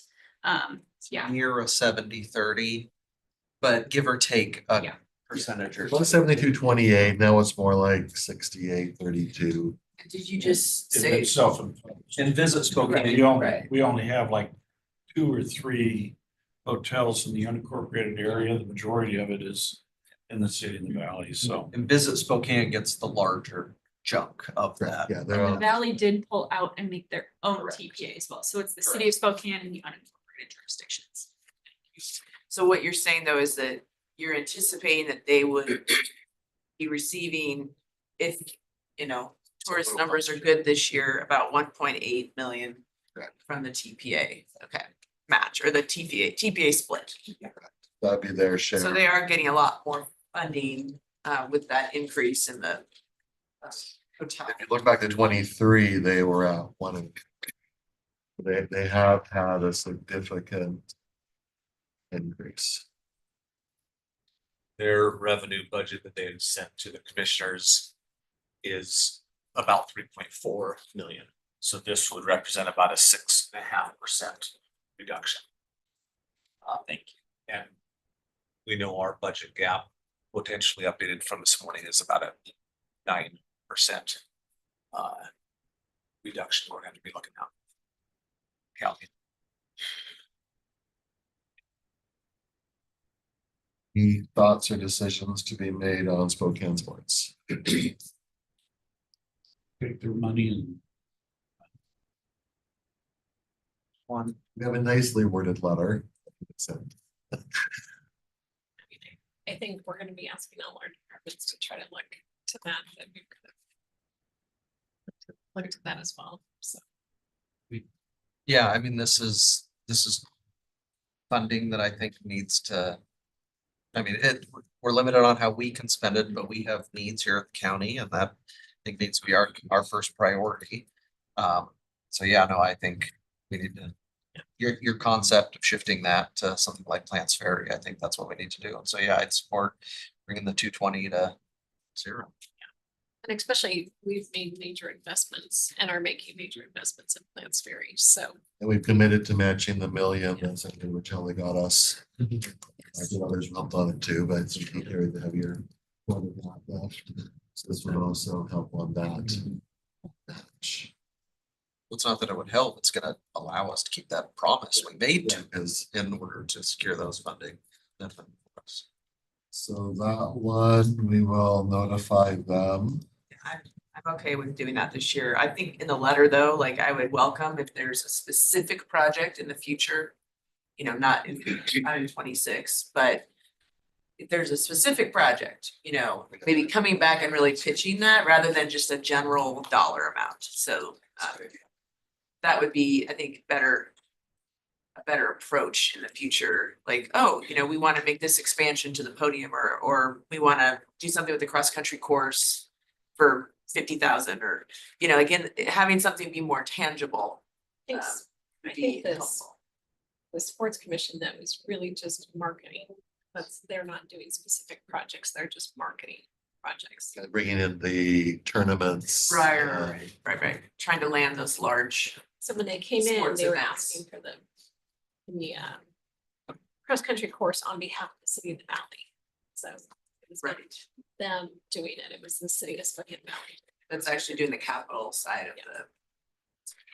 So just make sure I heard you right. You're saying that we're looking pretty good for our hotel volume this year, so in theory, it may not actually be that much of an impact to them if the hotel revenue. 1.8 goes up. could go up, you know, We're raising hosting prices. the Final Four stuff this year. In addition to our signature events, we all know. You know, Bloomsday's numbers are good. Fest is always a big, And some of it we can't control what the hoteliers are willing to do. I mean, we just heard that, you know, some of the events next year may be going out to Jordan Fest because some of the hotels are wanting to work with groups. So, I mean, those are things we don't have any say over, or any ability that's. I think on the sports side, it's been good. I know wasn't there a news article though about maybe less people coming to the Broadway shows and booking nights. we for have those. Canadian travel instead. Yeah, Canadian travelers dropped off dramatically. yeah. So I mean, that may have an impact. That could be on the other side of the coin. Well, I appreciate the work they do to bring events, but No, I it's- think we yeah. don't really have a choice this year. I mean, I think that we're already looking at, you know, cuts to our parks and hours and the amount that we can support. And so we got to look at ways to avoid more of that in the next year. We pop up one that takes us to Priority Spokane. The Inovia Foundation, that $5,000. It's been consistent the last 3 years. What does that mean via Inovia Foundation? It just, the check goes to Inovia. Oh, and then they forward it on. Okay, okay. They can't. I didn't know that's how we did it. Okay. So I know that that's for, it's For $2,500 a seat, Maybe we think about 2 seats. cutting down to 1 seat. Yeah. I mean, I'm okay with that. I feel like we're doing good work and we sit on the board, but I mean, the county would still have a presence on the board and a contribution. Yeah, when we first started that program, it was more to try and get them up and running, and now they're up and running, and so it was intended to be a long-term commitment. It was more, well, here, let us help you get underway. I think it's important to have one seat on the board though, to continue that presence, so Because every board member pays, yeah. whether you're a corporate member or a government or, but the board has grown, to your point. Commissioner French, so there's more contributing parties than there used to be. So we would put that message in our letter. Go back to one. Yeah. 1 seat at 26. Is that 2,500? So we're saying. Yeah. And I assume NACO is what NACO is. I assume that's the status quo. Am I assuming correctly? Yes. And then I take us up to health district, which I know at some levels kind of here. So for NACO, let's do Wasac. So Wasac, I thought the number was down, like that 660,000 seems high to me, 25 budget. We don't. Cause I have given the information to Randy. Where are you seeing a We would come down to Wasac. Putting NACO and WASAC together and So- process. We need to find that So out. we can follow up 'cause they're- on. They have reduced where we were, as we did this formula stuff and working through it with the big counties. We were reduced a little bit. So Do the Slack dues or any of the other things on that line come into that equation? that's the total dues for it, so, I'll just give them a call. yeah. We may have already paid our bills this year. We should have already paid. So we get our actual, because when I was at the Wasac event in Leavenworth, they also talked about how they're working on finding other revenue sources to help save the county To further reduce dues. the Correct. memberships, so, yes, so they're actively trying to do that, but yes, it is a formula that is pretty much set, so. So you think it's less than the 160? I Is what think you're it's saying? less than 160, but Based on the conversation in Leavenworth, I would think so. yeah, I mean, that's why to say, I mean, for some reason I thought it was like 138. But We'll follow up and find yeah, out. I can't remember exactly, it includes everything, and partly why they do the different general versus lands versus planning, and wastewater and all that is because with those groups could use that to out of their accounts. We're showing 167.5. Okay. It's built, but we'll keep looking into it to see if, Maybe it's the slash There's- is separate then. yeah, The it looks Slack like is, that the is Slack separate. is 25,000 of it. Mhm. That's the only one I can make out based on. General dues, there's like a health or a human services line, a current planning line, I think. It's probably, Yep, So some of the those, transportation, maybe we, right, so some of those are excluded. separate. I think we've taken them all out of the general fund, but we have the ability to take it out of those various funds. and we do some of that, yeah, We have do some- community services, yeah. Yeah. give the human Yes, service. just like what we did with Waco. Yep. And the separately electeds pay the The dues out the of auditor there. association, the assessor association, et cetera, out of there. Because I think we were paying for all that out of this, and so we had it go back to the departments. So that is why they do it, though, they separate those out. So if you choose to, you could have those come out of those individual funds. Instead of all coming out of the general fund. So we'll look at those and see. More info on that. So then health district. It's like the air pollution board at some level. We're kind of responsible for a portion of the budget, or what's not covered kind of falls to the county. We also have a big say in their budget based on board representation. Is there any thoughts on? I'm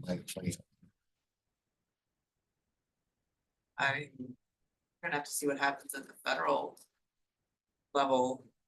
Because, I mean, in the I don't know where it's gonna go, but in the president's skinny budget, it eliminated a lot of funding streams. We'll see where that goes with Congress.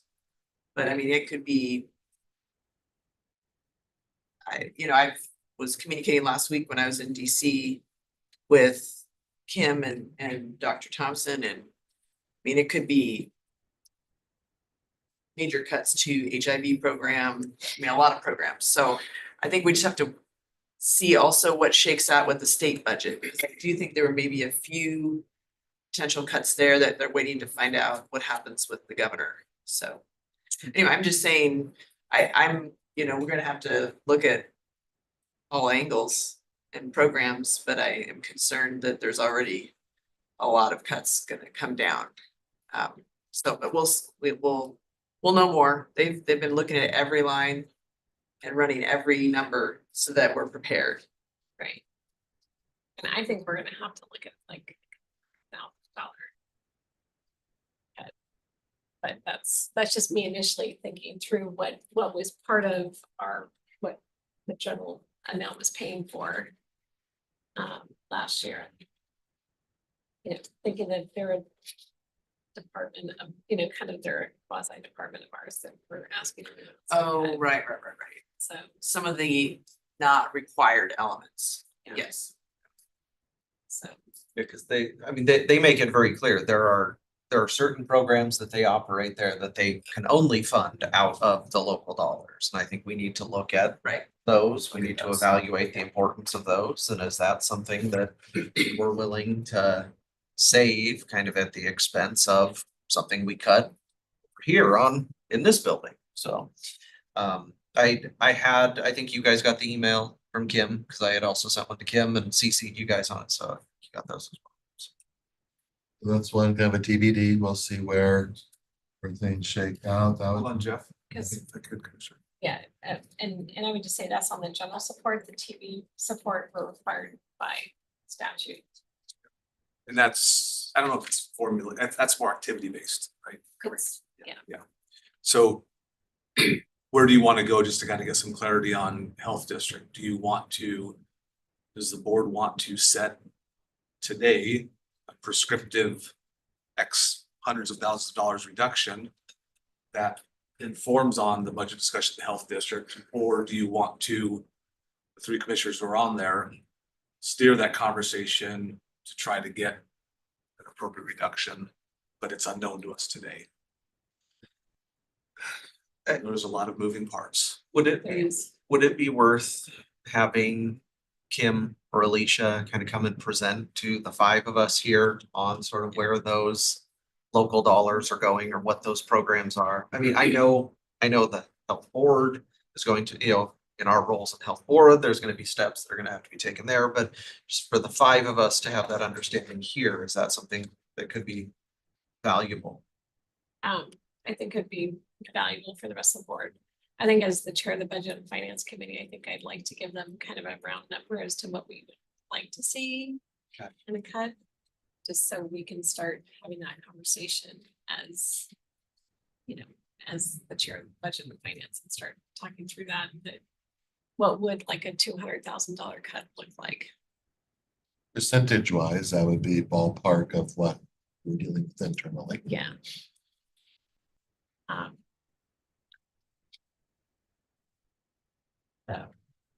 So I don't know, I guess that's where kind of as I think of what the local dollars went to, what I could see as kind of a potential.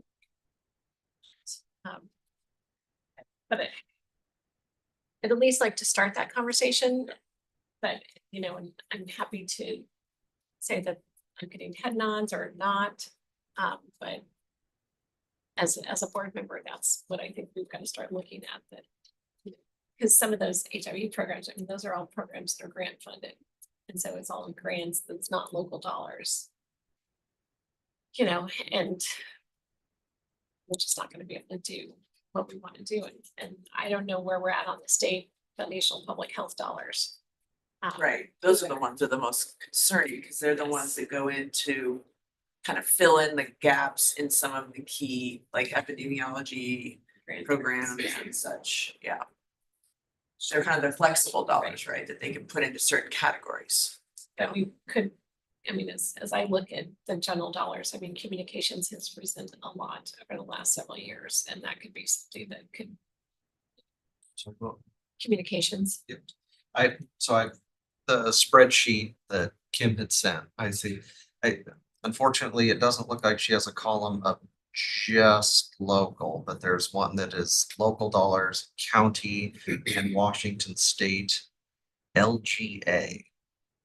GA. I don't know if that acronym. Local government, what we give from the local. Government assessment. Well, no, because it's county plus Washington State LGA. I don't know what that is. So that it appears these are things funded with county dollars and whatever Washington State LGA is. But yeah, no, the big ones on here, yeah, media and communications is over $1 million. Health equity combined, health equity and the health equity committee are $440,000. That was a half. Those, got the administrative officer, you've got indirects for services. I just think as we start to tighten, and a lot of that built up over COVID. I mean, they had COVID dollars to do it, and I think we just gotta get back to, you know, we're not gonna be the same level that we used to be. I'll So say, second, Commissioner French, please, sorry. So just offer this up for consideration. So at the Clean Air Agency, you know, when the state legalized marijuana, we got a ton of complaints about odor and all that kind of stuff. I mean, and responding to that was not something we didn't have revenue for. So we created a fee structure, generate revenue, and then it finally got to a point where we go, why are we doing this? And so we got rid of the regulations with regard to odor, and we got rid of the fines and fees and eliminated that out of our budget. So because it was something we could do locally, but it wasn't required that we do it, so we got rid of it. So as I'm thinking, you know, there are other programs that we do to benefit local health. Fire stove replacements is something we do at the local level because it cleans up the air and stuff. And so I'm wondering, and you know, again, trying to find out opportunities in clean air to where we can reduce cost. If it's not required from the feds or the state, then are we willing to jettison it? And I'm thinking that, you know, for a Clean Air Agency, I'd be willing to jettison it. But in looking at some of the other programs, you know, whether it's the health district, whatever else, you know, are there local programs that we created because they had local interest or local benefit, but we're not statutorily required to do it? And are we willing to let it go? And I don't know the answer to the question, but I know that we did ask and answer it at Clean Air, and when it came to the odor reduction, and just said, let's let it go. We don't need to incur the cost or the responsibility because it's not required at the state level. So let it go. And we did. So just an observation for consideration with some of the other programs. Are there other programs that we're doing that are local benefit that we not required to do from the federal and state standpoint? I don't know. I'm not on the others. You're welcome. Huh? I said, you're welcome to come back to the health part. No, I'm good. I'm good. Thank you. No, I just think we have to look at, I mean, I think, you know, seeing how much, you know, media was prior to COVID. You know, just some of those things we've got to look at, seeing how much the health equity was prior to COVID. You know, we've got to look at those things to make those determinations, you know. Those are really nice things to be able to do, but can we really still afford them? And so, like I said, I would love to kind of get to, you know, a point where what are we required to fund at the health district? I think that's one of those concerns. And I'll just say as the makeup of the board changes, it's, you know, we can't be the only ones contributing.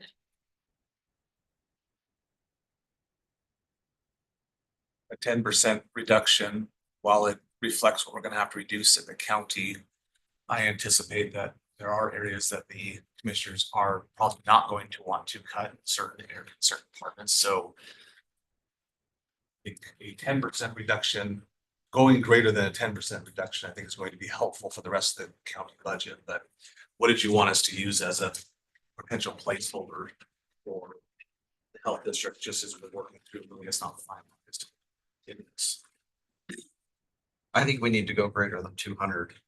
Like for this, I mean, just keeping it, any dollar that goes there means it's a dollar that doesn't go here to county operations. And like you said, you pointed out media, I didn't know it was that high. I mean, that's a huge number. Median, over $1 million, media and communications.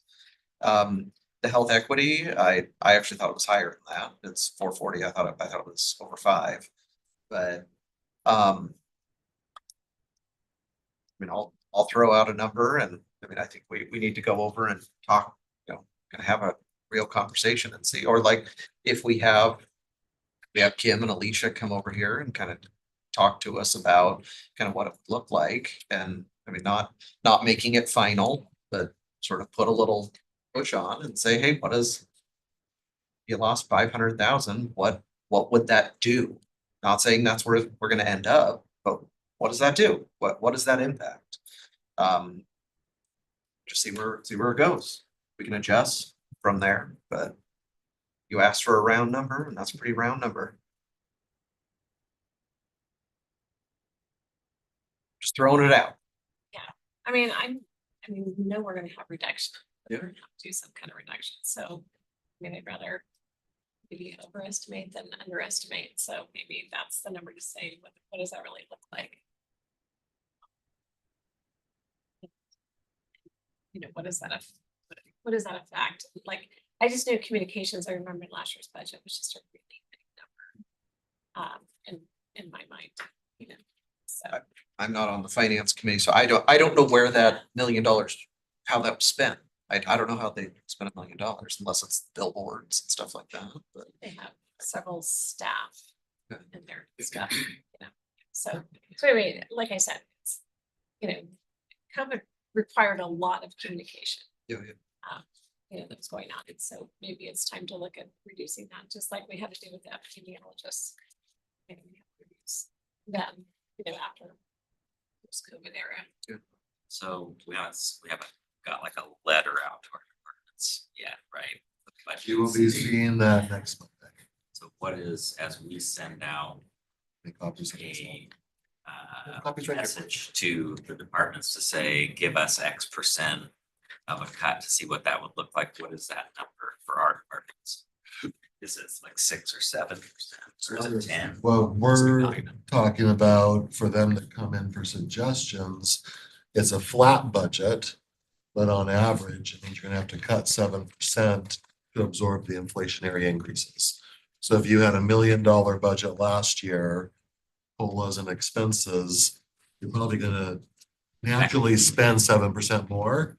So we're asking people in this letter, if you guys agree with that, it'd be on average a 7% expense cut, but it's a flat budget, $1 million last year, $1 million this year, 50 million last year, 50 million this year. So, but I think like what you're thinking is last year, we asked everyone to keep a flat budget, which actually was a cut. And we sent that same message to the health district, and they did that. They had a flat budget, which meant they did cut back costs. So is that what you're saying? Maybe we Yeah. can be consistent. I was thinking about the consistency, because I just don't know enough about the health district budget as a non-board member to know what a right number is. I think it'd be good to have them come and give us some more information. I think $1 million of communication sounds like a lot, but I don't know what they do with that. So I was just trying to think, is there a way to send them an initial message that would be consistent with what we're doing here, rather than just kind of picking a number out of the sky, but I don't know what that looks like. So it's just a question.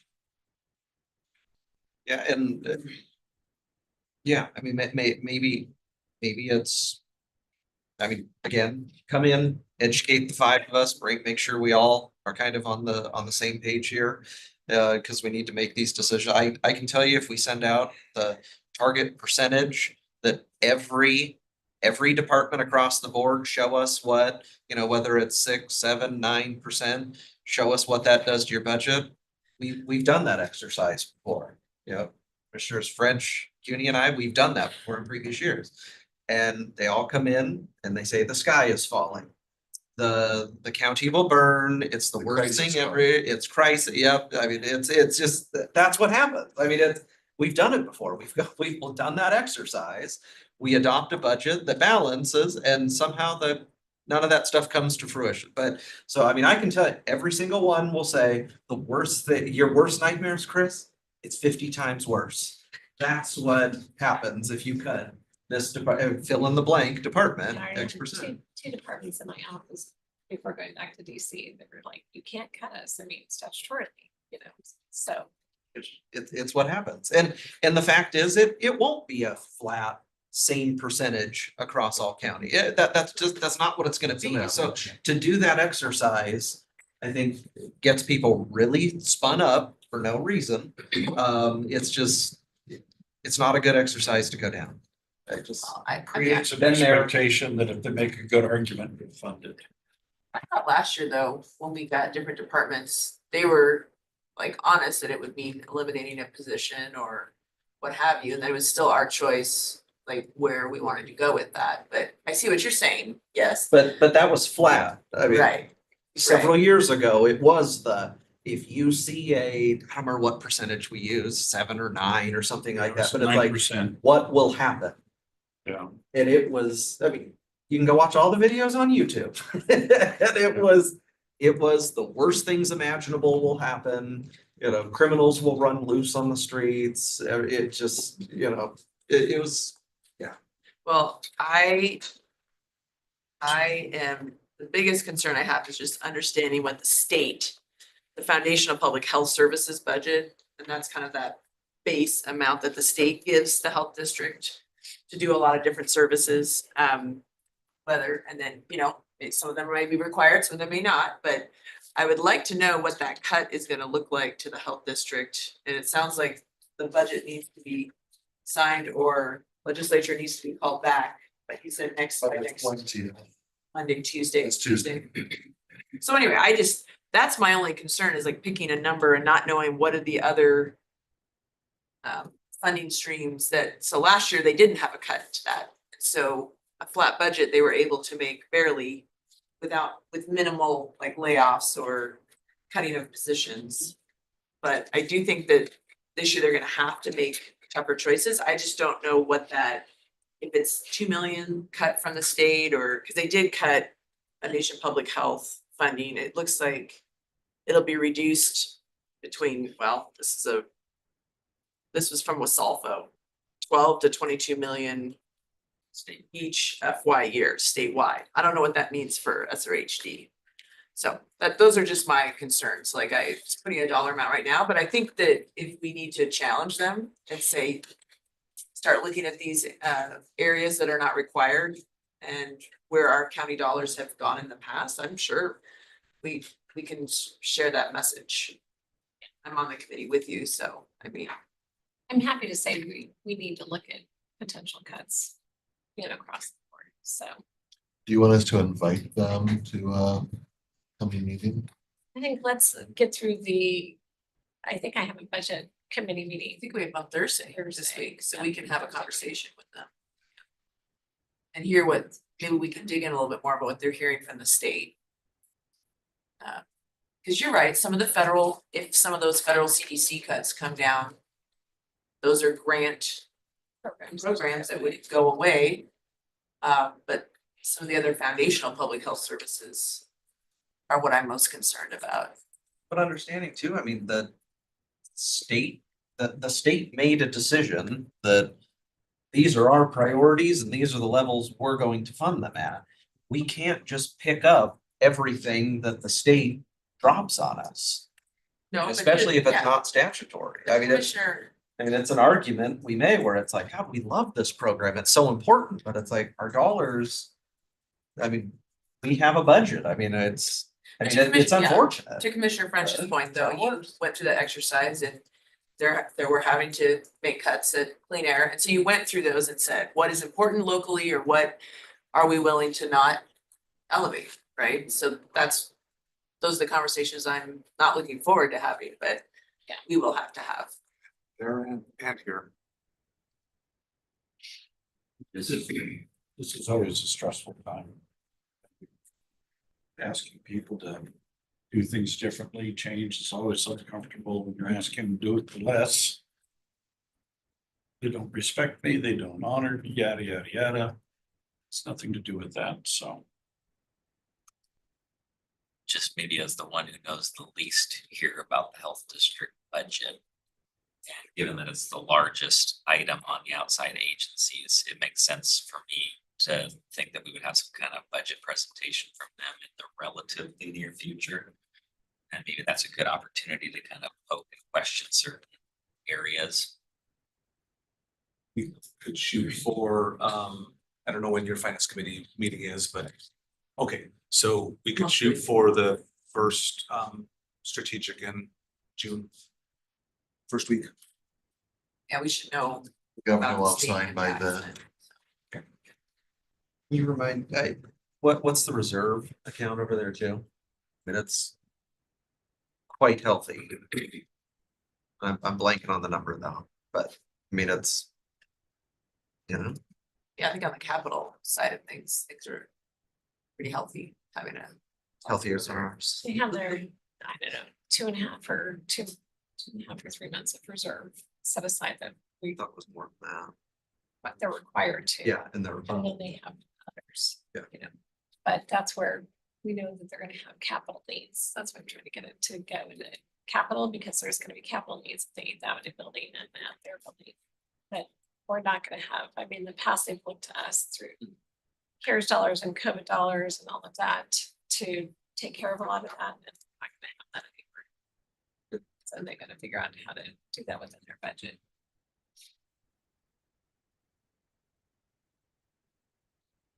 That's why I keep trying to not have contracts come out of the fund balance that they want to do.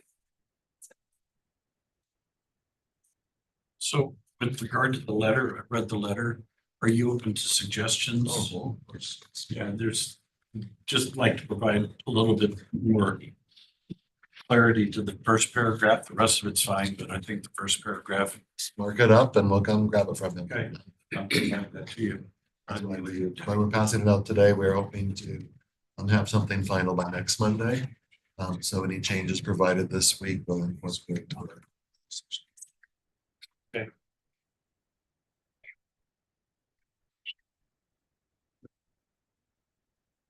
Do a bit more of this. Is it time to transfer to Workday? Scott? I just mentioned, we do have a closed session item, with the commissioners. We were shooting to try to end here at 11:30, so we could get going. Full closed session. Yeah. So we. 10 more minutes? Well, Sure, Jordan's out of the room, so anything you want to cut on his, committees. I thought we could pop up to GSI. How long do you think the session's gonna last? I've got an 11:30 and stuff, and I just need to let them know that I'm gonna be late. Yeah, 30 minutes. Maybe 15 minutes. You wanna cancel it? Yeah, it'll be like just. So we'll do what I do. Yeah, just cancel it. Okay, We're gonna wanna go into closed session now. we do it now. I just.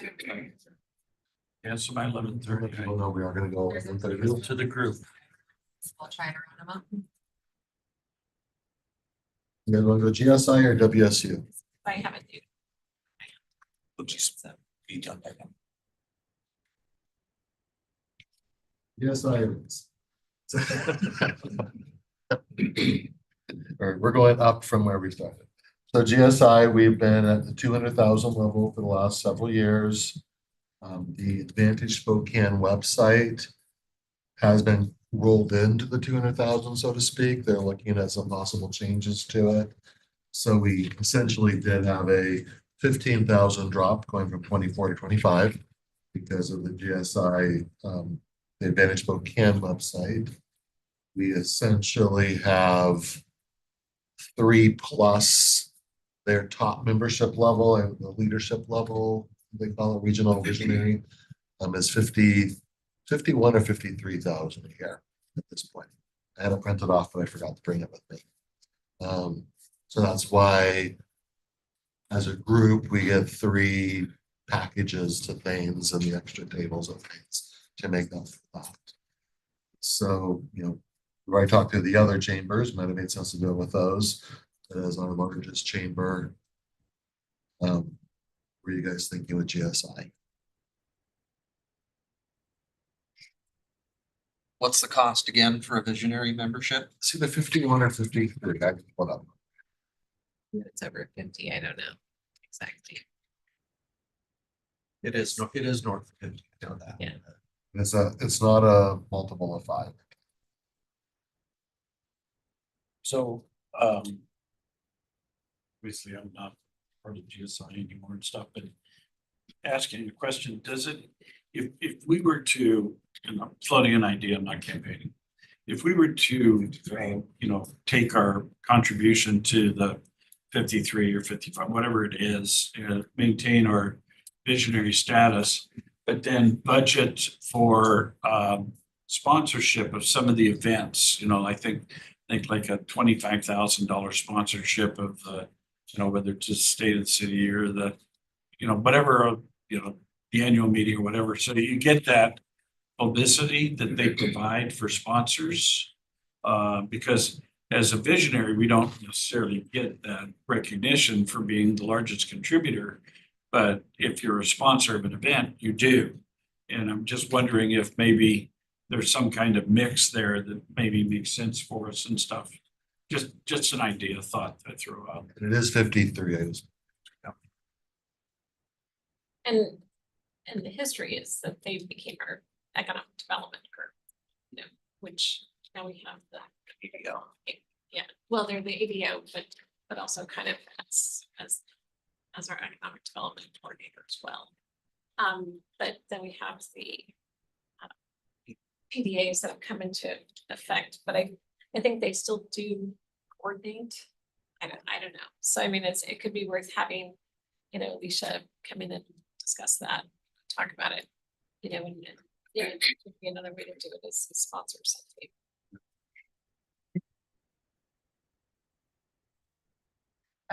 I would appreciate hearing like, yeah, what portion of those dollars are for health events, like our state of the county versus what is the economic development, you know, how are they coordinating with our building and planning staff, or how is that happening, or is it more happening through the PDAs now, or what's that look like? 'Cause things have, you know, evolved to some degree. Well, originally, you know, we had the Economic Development Council and the Chamber. Then they merged the two together, thinking the Chamber could do economic development, and it hasn't. It's very inept in terms of doing economic development, and Gary is now gone, so it's a great opportunity to say, focus on what you do really well, which is chamber work. And Commissioner Denny's right. I mean, the PDAs are the ones that are really driving economic development now. It's not really the chamber. So maybe there's just a continuation of that realignment there. Yeah, but you still want to have that overseeing body that's seeing what all the PDs are doing. Because you know, we got to be looking at the entire county. So, I mean, because I don't have a PDA out in my area. So it's like, how do we help? Sorry, we took you off the university district, didn't we? I'm sorry. Well, there's no, No, you're right. you know, there's You're none right. in the valley. Yeah. And so that's where GSI does help provide some of that overseeing to help try to navigate some of that, because we don't have a department that navigates it for us. So Does that's the what Valley Chamber kind of pick up those needs out there? No, they're not economic development. Would they agree with that statement? I don't know, but that's where GSI does provide that umbrella of overseeing all of that. I have not followed the ADO legislation to know where. I think they're getting less. I believe it's would this be one, $1. kind of like the health district, once the budget is final? I think having a conversation with Alicia, once they know if they have some cuts at the state level and, you know, what is the value for those dollars back to the county in terms of economic development? You know, I get the sponsorships and I think it's important to have the state and the county and support that event. But I need to, it'd be nice to flesh out more of the other benefits. And as we know, economic development is the only way that we actually grow our tax base. Otherwise, we stay stagnant. Gap gets worse. Yes, we don't have more property tax, we don't have more personal property tax, we don't have more sales tax revenue coming in. And that's why it's important to be looking outside just the city, because I mean, that's where we get the most. But to your point with Gary leaving for another position, maybe it's just, I know Alicia's probably thinking about how does she want to realign the economic development activities that were under his umbrella. Maybe there's an opportunity to do something different there or align with just provide some overarching support, you know, where there's gaps. You know what you're saying, where the PDAs don't cover, but I don't know if the old model of having this person's an expert in, you know, the manufacturing and this person's, I don't know how that's working in terms of driving business to the county unincorporated areas. Well, I think Gary was here for 3 years. And I couldn't identify a single deal he brought. That's my challenge. Majority of them become, Commissioner Cooney makes a very good point. And I did not focus on this initially was, you know, the Valley does not have a PDA and stuff. So, and I've given a lot of thought about how do we create one for the Valley, and that dynamic doesn't exist that it does for the city and the counties. I've wrestled with how do we make that happen. If my memory serves me correctly, so when I had spoken with Alicia several years ago about because a regional visionary membership, as you look at the benefits on what you get, one of the things was you get the complimentary seats on the Olympia and the DC Flying. And so I had called and said, hey, we're paying nearly the equivalent of 4 regional visionary. This was back when there were 3 of us. And I said, I think we should at least get 3 of those complimentary seats. And so, I mean, we got those, but if I remember correctly, what she was saying was on paper, we were funding 1 regional visionary membership. And then the rest of those dollars, that delta of wherever we were at the time, I don't remember if we were still at 200 or if we were at 210 or more or whatever. But the rest of those dollars were to go to what she, I believe, called just economic development purposes. So I think that's how they view it, you know, on their balance sheet, is we're purchasing 1 visionary membership because it also gets a seat on their board, which you have. And so any amount above that goes to what they were calling at the time. I don't quote me on this, but I think it was something to the effects of economic development purposes. So maybe for Jeff, and the history is interesting. For similar sized counties like Pierce or Snohomish or whatever, there's the ADO money, which is a particular source of funding. Would it be common for those counties to have like a Department of Economic Development, like maybe we used to have? So in some Some have ways, departments, some that use. delta, they're doing a job for us that we might have done for ourselves in the past. I mean, that's why we don't have, like, the city has Steve McDonald. Right. You know, we don't have that. Okay. The Valley has an economic development director too, right? Yeah, we've had GSI fill that role for us. Well, I think it'd be, in my mind, it'd be similar to the health district conversation that we should have them here, kind of dig into the details of that and try to get a better understanding of what we're buying for that money. Well, as soon as we get like the first meeting in June, we know where the state budget is. We'll look up in both GSI and health district. About 11:30 if we We are can doing 11:30, so transition yep, we're to. gonna transition to the other so we can get people on the way. And we'll come back. To your. Actually back next week. This week is making up for last week, while you guys are in town, so next week is the regular agenda. Okay, so that is gonna conclude our meeting. Is there any miscellaneous items that we do need to get out? I want to be tomorrow. I'll just throw it, we do have the Bear Lake ribbon cutting. I think Martha Lou sent us a run show. She sent us an updated one, I think, last night possibly, so just look at it, see if you're on, if you have a speaking role, look, take a look at it. An FYI. Yeah. We did get a proclamation request, but it was, we didn't get it submitted in time for the cutoff on Thursday and stuff, so we wanted to at least present it as a by leave for tomorrow, or if the board agrees, we just add it to the agenda for tomorrow. It's But- Provider Appreciation Day for one day. Yeah, it's just a one-day event. It's for provider appreciation. for daycares. Yeah. Yeah. Okay, there's lots of providers. Yeah, I know. Healthcare, which provider? It was one of them. It's, So, and what is the day that's the appreciation day? It'll be the 14th of May. 14th and stuff, so if we don't do it tomorrow, we might as well not do it. it's on your agenda for tomorrow. And this is one that you have done. Yeah, we multiple have done years. it, Yep. yeah. Because I remember we've Thank done you. it in the past, so, yeah. Oh, yeah, it's a roll town that just split by. So it's there, we just all need to sign it. Yeah. It's Yep. also tomorrow, National Public Works Week, we're also proclaiming tomorrow as well. Yes. And then I saw something that I think Central Valley, they can come down on the 20th, so 13th.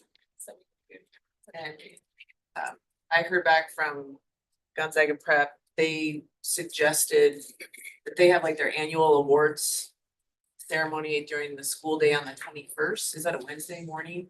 So they were saying if it was easier, having someone from the county come and present the proclamation to the boys basketball team at that awards assembly. Just because it might be, it's maybe, although I think we have a steering committee meeting for the We do. so I don't know if I'll be able to do it. So can I just coordinate with Pat on that to see, The 21st. yeah, in the morning. I gotta look at the, Yeah, definitely. Oh. Like ribbon cutting. So 3 of us have steering committee of elected official, and yeah, it's also the Liberty Lake. oh, is that conflicting? So now I'm gonna- Well, it's the two of you because I'm gonna be on a plane. Oh, Okay. You guys might not have been there, but I've got to go back to DC on Saturday morning for STA, and I won't be back until Wednesday night. Okay, so you'll be on next week. Huh? You're on next week. Yeah, so Commissioner Waldrop and I then have steering committee of Steering elected committee. officials on Wednesday, starts at 9. And so yeah, they were looking at 9:20 to 10 a.m. So I wouldn't be able to do it, but I told them I would just circle back and see if someone else from the county could go give the proclamation at G Prep, or they could come down. Maybe I should follow up to see if they want to come on the 20th. I don't know unless With CB. I am available. I could potentially do that. All right, Okay, do it. and then I just do Liberty Lake by myself. Well, I don't know, our steering committee meetings don't, usually go a couple Yeah. hours. It's a Yeah. Liberty Lake Park. Oh, in the park. Okay, cause yeah, I've got the, did you say 9:00, 9:30? No, it says between 9:20 and 10. Oh, well, maybe I could do that and then get to Liberty Lake. yeah, so. I don't know what time the ribbon cutting officially start. It's at 11 o'clock is They'll save the I day. could probably do both. Okay, so yeah, so if you could do both, Sure. It's a Liberty. that'd be great. Cut ribbons and proclaim greatness. Okay, And this Wednesday is Bear Lake, also looks like 11 o'clock start time, is that correct? Yep, 11 o'clock start time. So do we need to prepare the resolution then, or what do we usually do with the sports teams? We'll coordinate with the coaching team. If you have anything from them already, details, we can get it in good shape. Okay. And then schedule with them. We'll schedule. We can proclaim it on the 20th and then go and bring it to them on the 21st. Okay. Whatever we- Plan to do that. So then we'd have both the women's basketball team and the men's basketball team. Yeah, that's great. Perfect. Maybe they'll come down, we'll see, but it's just like, man, it's getting busy in the school. Okay, so we are then, are we done with miscellaneous items? Cutting this off. Okay, so we will then conclude our Monday 9 a.m. meeting, and then we're gonna go into closed session. Thank you all very much for being here, and we'll see everybody tomorrow.